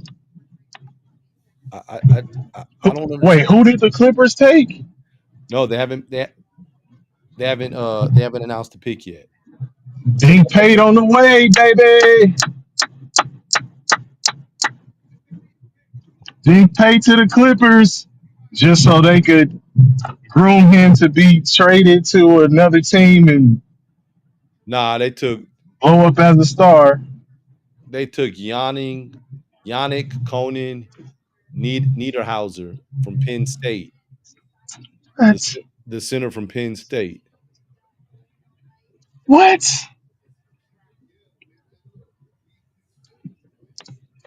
Man, are you serious? Yeah, he is the first round pick in Penn State history. Come on, Clippers.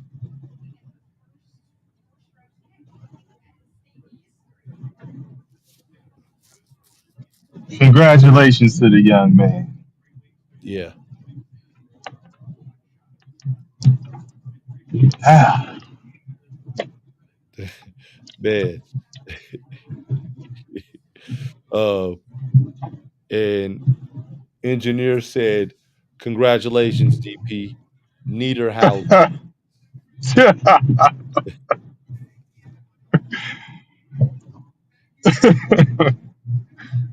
oh shit. Thanks, engineer. You know, it's time to go He said the missing piece the Clippers needed to make it out of the second round. yeah.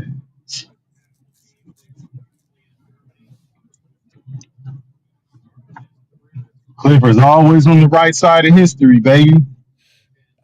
If you say that,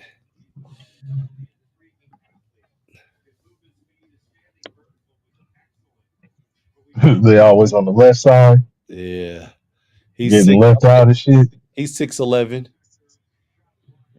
Man, get that shit out of here. You got Zubac. Like, Oh, that's come nasty. on, man. Damn, You that was got to roll with Zoo. and Alf Sucks in mock draft said the Clippers should trade for Paul George again.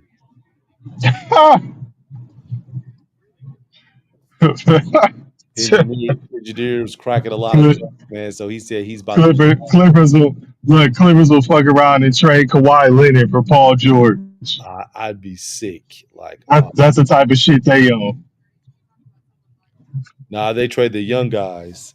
Let's trade all our young prospects. We're all I in. mean, shit. Who you talking young prospects? Who's really left like that? You saying Norman Powell? Norman Powell is what? Nah, that's not a young prospect. Yeah, that's what I'm saying. Like, I'm asking you, who's the young prospect? Uh, Kobe Brown. Uh, Man, if listen,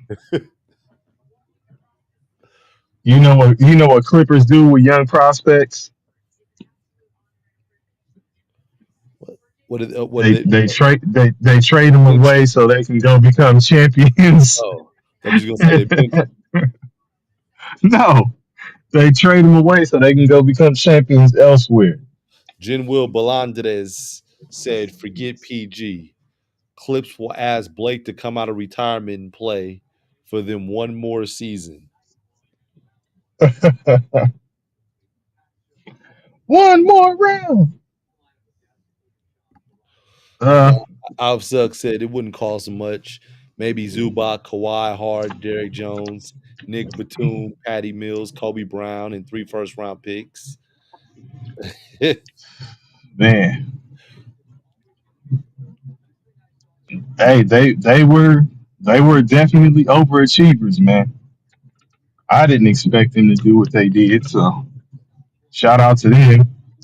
Um, but they gotta do more, man. Yeah,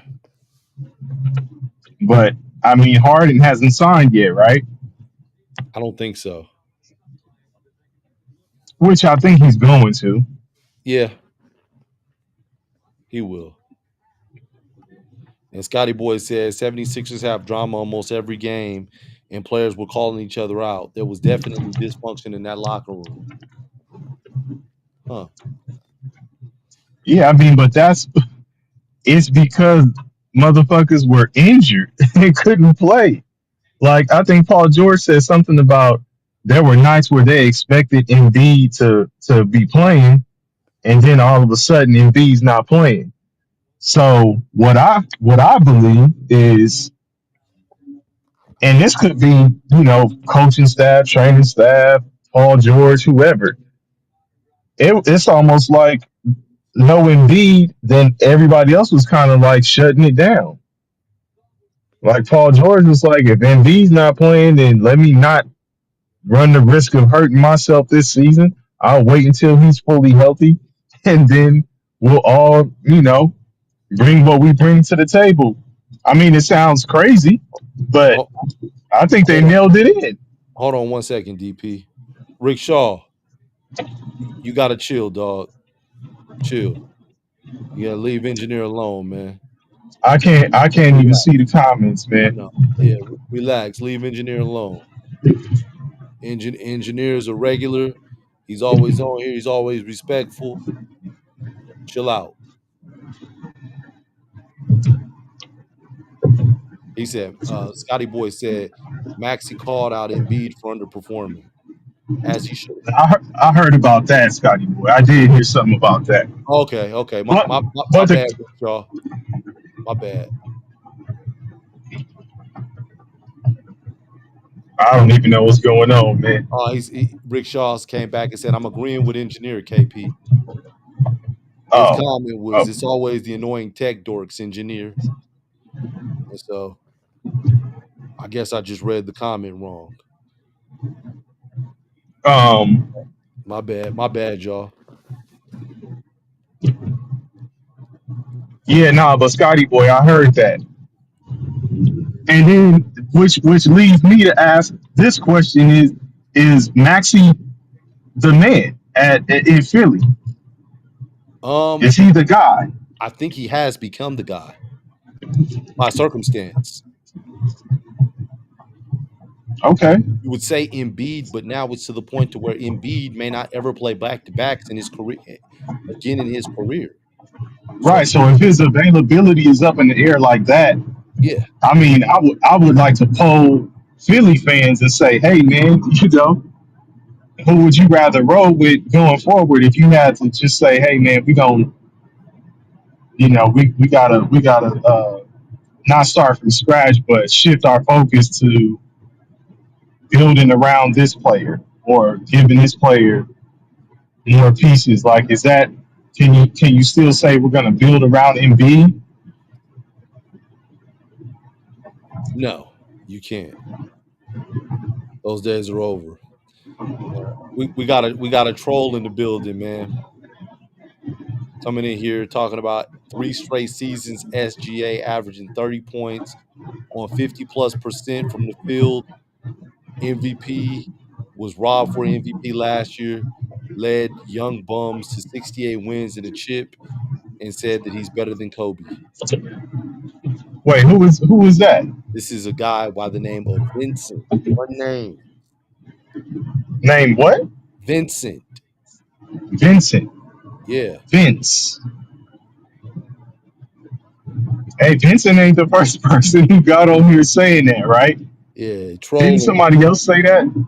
Yeah, then someone said, "Don't tell Santa Cruz." He's saying that SGA is more skilled than Kobe. If you pair SGA with Shaq, he probably wins 3 chips too. Okay, um, Shaq in his prime. If you hear Shaq, pretty much any top tier guard in his prime, they He are contending for a championship. he wins, yeah. Yeah, so I mean that's not a shot at Kobe. It's just Kobe was a top tier guy as well. So they won. I mean, they put them together long enough to do it. I believe if Penny stays healthy and Shaq and Penny stay together, Penny gets a chip. True.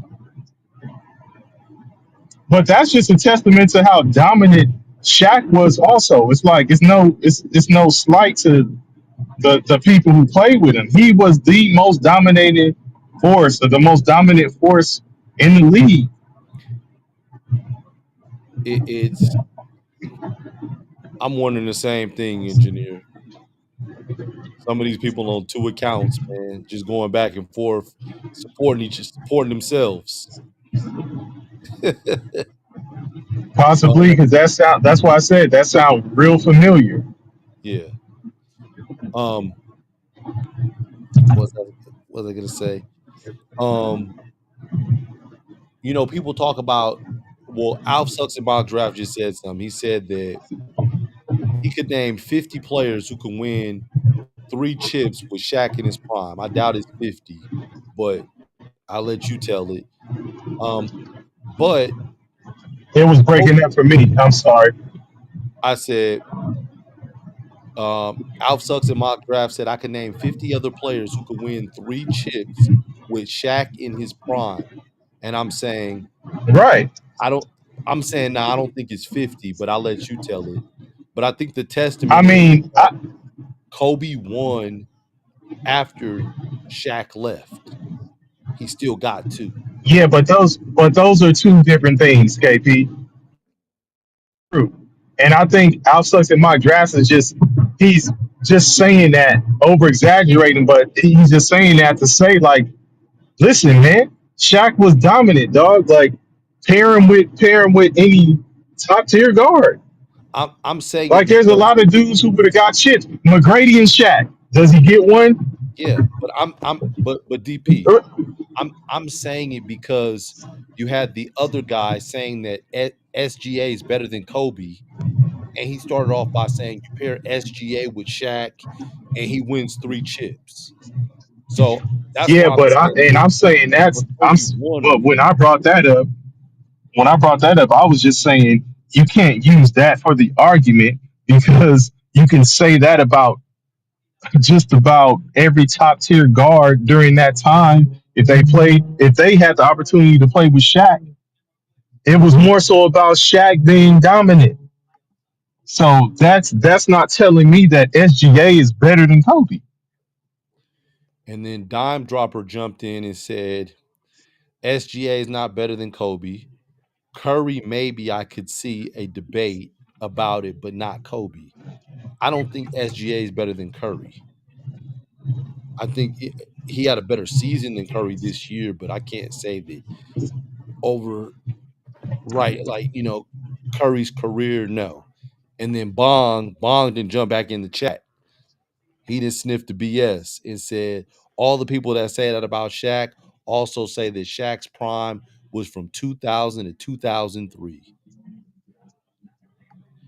And he said, and he went on to say That afterwards, Shaq's prime was from 2000 to 2003. that's what all the people that are saying all these things about all these guards that you compare with Shaq, these are the same people that are saying Shaq's prime was from the year 2000 to the year 2003.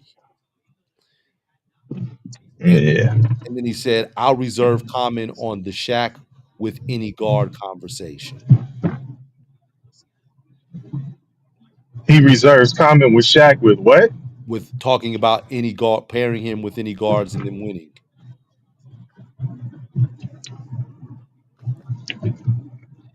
I mean, it was proven already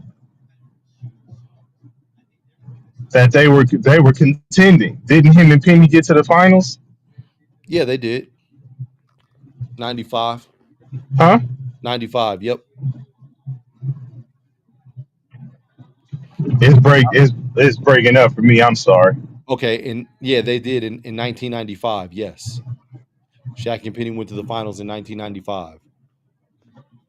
And just more people chiming in. Alf Sucks and Mock Draft said SGA has 1 MVP. He shouldn't have won, and 1 ring with one of the best supporting casts we've ever seen. Dime Dropper I missed a lot, man. is fine. Dime Dropper came back in and said, I think there's a debate. Curry got 2 rings with KD, SGA in 3 seasons in a row, averaging 30, and is a two-way player. I don't think it's a debate, man. Yeah, Listen, I don't. I'm not saying SGA is better than Kobe. Oh Like, no, no. he's saying the Curry SGA better than Curry is a debate, and I don't think that's a debate either. Yeah, no, I'm not saying that either. And then Bong said essentially, what I'm saying is that they correlate Shaq's prime to the 3 years he won with Kobe. I understood what you were saying, I, Bong. I did. I understood what you were saying. I don't know if everybody feels that way, but I do understand what you're saying, the point that you're making. He's saying they, but Bong, do you correlate Shaq's prime to that? Question for you, I Bong. don't. DP asked, "What do you correlate Shaq's prime to?" I mean, can the chat hear me or no? Chat, can you guys hear DP? Yeah, they should. Yeah, I haven't heard a comment yet. I haven't seen a comment yet. Yeah, I know. Bong said they correlate Shaq's prime. I'm just does he agree with that about Shaq's prime? Waiting on Bong to answer. And so Dime Dropper said, so if SGA,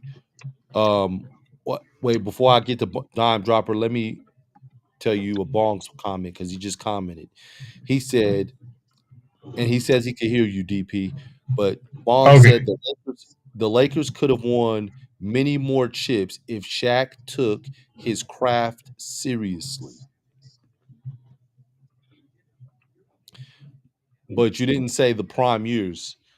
Um, right. That's what I'm trying to figure out. What yeah, are the what do you what's think when that is his Shaq's prime? prime years are? Give me 1 second. I'm gonna turn this light on because it's starting to get dark where I'm at. So turn this light on. But I still. All right. Let's see. Okay.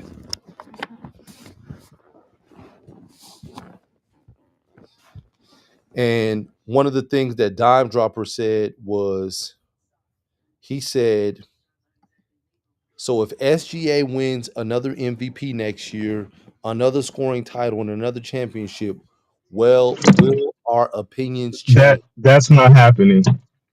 Even if he did do that, my opinion wouldn't change in terms of him being better than Curry or better than Kobe. I think we're I think we're being prisoners of the moment right now. Like the body of work that Kobe and Curry have put together over the course of their career is insane. But I will say, Dime. What was it? Dime dropper. Yeah, dime dropper.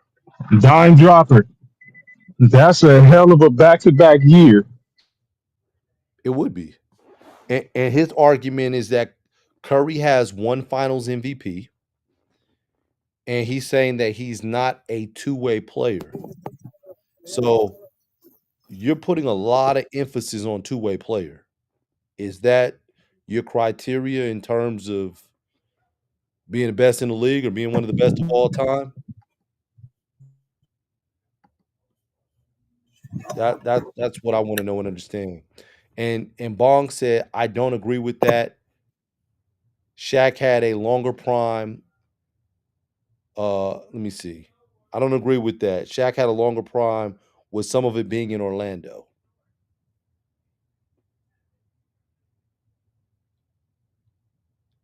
Can you hear that, DP?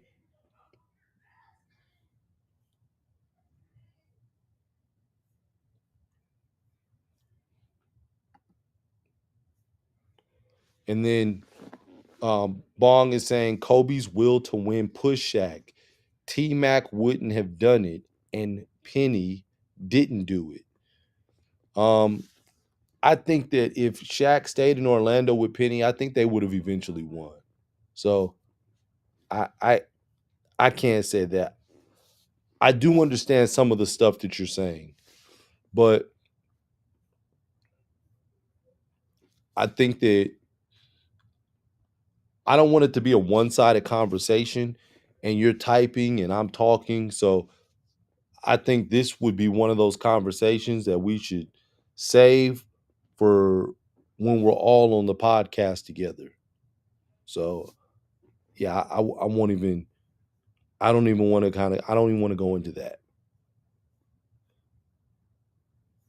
And then Scotty Boy says that that's definitely a criteria to be considered a GOAT unless over so dominant on offense.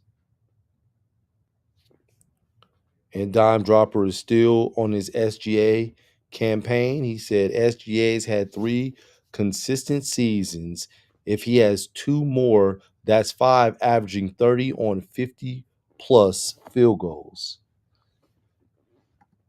And I totally understand, Bong, why you wanted to reserve commentary. I get it. And that's why I'm stopping as well. Like, you gotta have a chance to defend yourself as opposed to keyboard typing, and you are, you know, you're on the show. You are a member of the team. 33%, my brother. So absolutely, I understand. Um, I understand what you're saying, Dime Dropper. I'm just saying don't be a prisoner of the moment. That's all I'm saying. Right now, like, I'm curious to see how SGA is going to be in the next couple years, because I really believe that the referees are going to get together. They're going to change the way that they officiate him. You, my bad. 33 in the third. My bad. My bad, brother. Um, but I was saying they're gonna change the way they officiate him, because one of the things he does is he's hitting you with his shoulder while going, full speed, even when the defender may already be in the spot, and the defender's not getting the foul's not going on Shea in terms of being an offensive foul. The foul is going on the defender when the defender has the same right to the position that the offensive player has. And so I saw that a lot. I saw it a couple times when Anthony Edwards tried it, and it didn't go well for him. So it's just one of those things where they're going to kind of have to fix that. And they're going to have to deem whether things are blocks, is a blocking foul on the defense because he wasn't in the spot, or if it's a charging foul because Shea was late to getting to the spot and is now ran full speed, shoulder check somebody, and to create separation to get his shot off. I'm not tripping about the push off, because I think a push off is a part of the game, and it's just one of those things.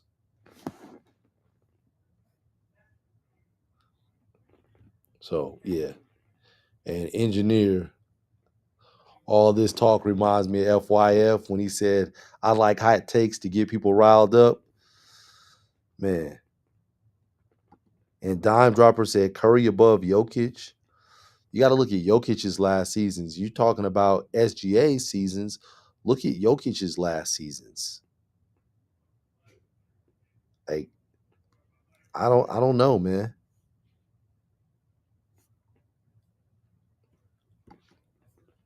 He was top 5 in 5 statistical categories.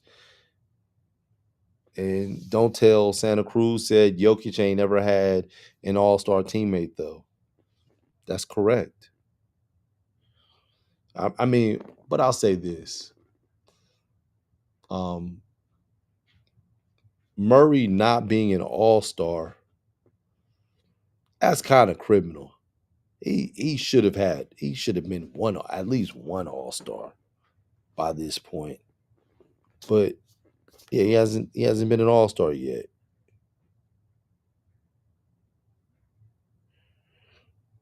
You're you're absolutely right. You're absolutely right. But I would have thought that Murray would have been an all-star at some point. And Alf Sucks at Mock Draft said Jokic should have like 5 MVPs. Here's the problem with Jokic getting too many MVPs. It starts to put him in rare company. Like, how many does he have now? He has 3.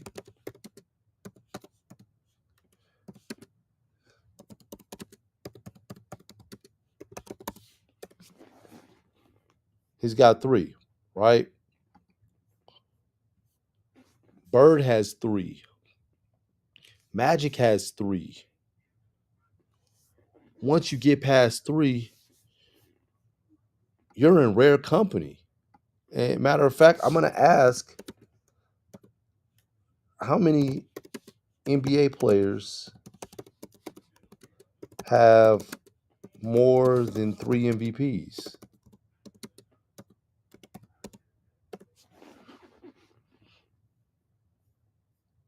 So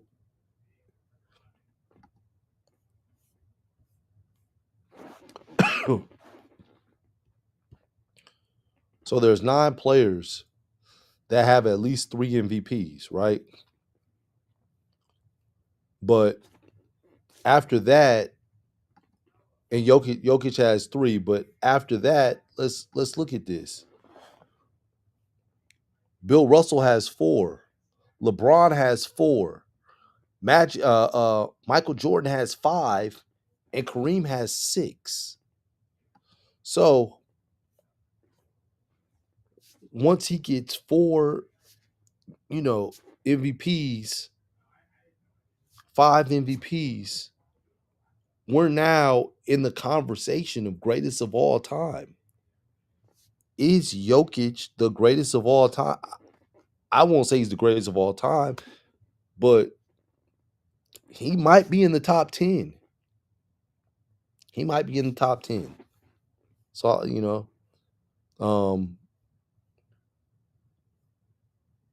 and Jen Will said, laugh my ass off. Jokic 5 MVPs would never happen. Not when he's European. I think he's gonna get another one. I think he'll have 4. I don't know if he gets to 5, but I think he'll get 4. Does Rudy Gobert deserve 4 Defensive Players of the Year?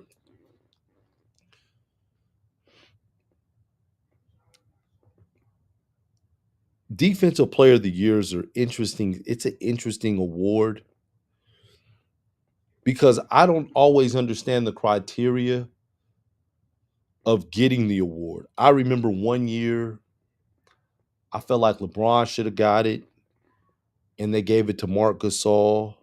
Uh, you could have put up an argument for the for Dyson Daniels this year getting Defensive Player of the Year. I don't know if it was this year, if it was last year, when 3J, Jaren Jackson Jr. got it. Not understanding how he got it. Um, I don't always understand how Rudy Gobert got it, but yeah, it's just one of those things, man. I think that Defensive Player of the Year is very misleading. And Alf sucks at mock draft. Are you saying Luka should have won the MVP in 23-24? I don't know if he should have won in 23-24. And Walter Patton, welcome to the chat. You said top 10 of what? Top 10 of basketball. Statistically, when you look at what Jokic is doing and you look at how he's playing, you look at his stats, they're astronomical. Um, he's got 3 MVPs. He's gonna very well finish with 4 at least. I think he gets one more with 4 MVPs. Looking at his stats, it's gonna be hard for him not to be in top 10 conversations.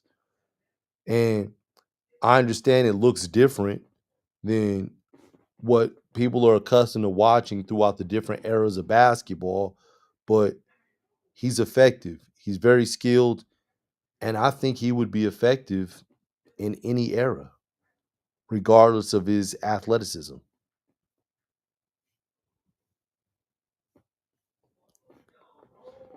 And Scotty Boy said, I mean, Shea is good, but let's not act like he's playing with bums. Majority is playing with a first round picks. And he said his examples were Jalen, Chet, Lou Dort. Yeah. And then Jen Will is talking about just think about the 90s Defensive Player of the Years. Man,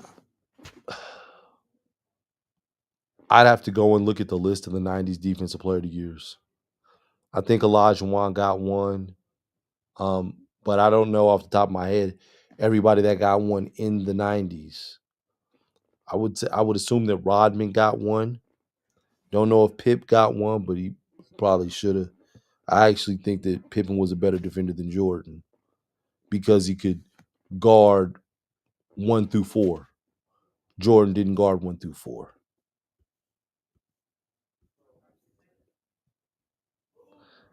And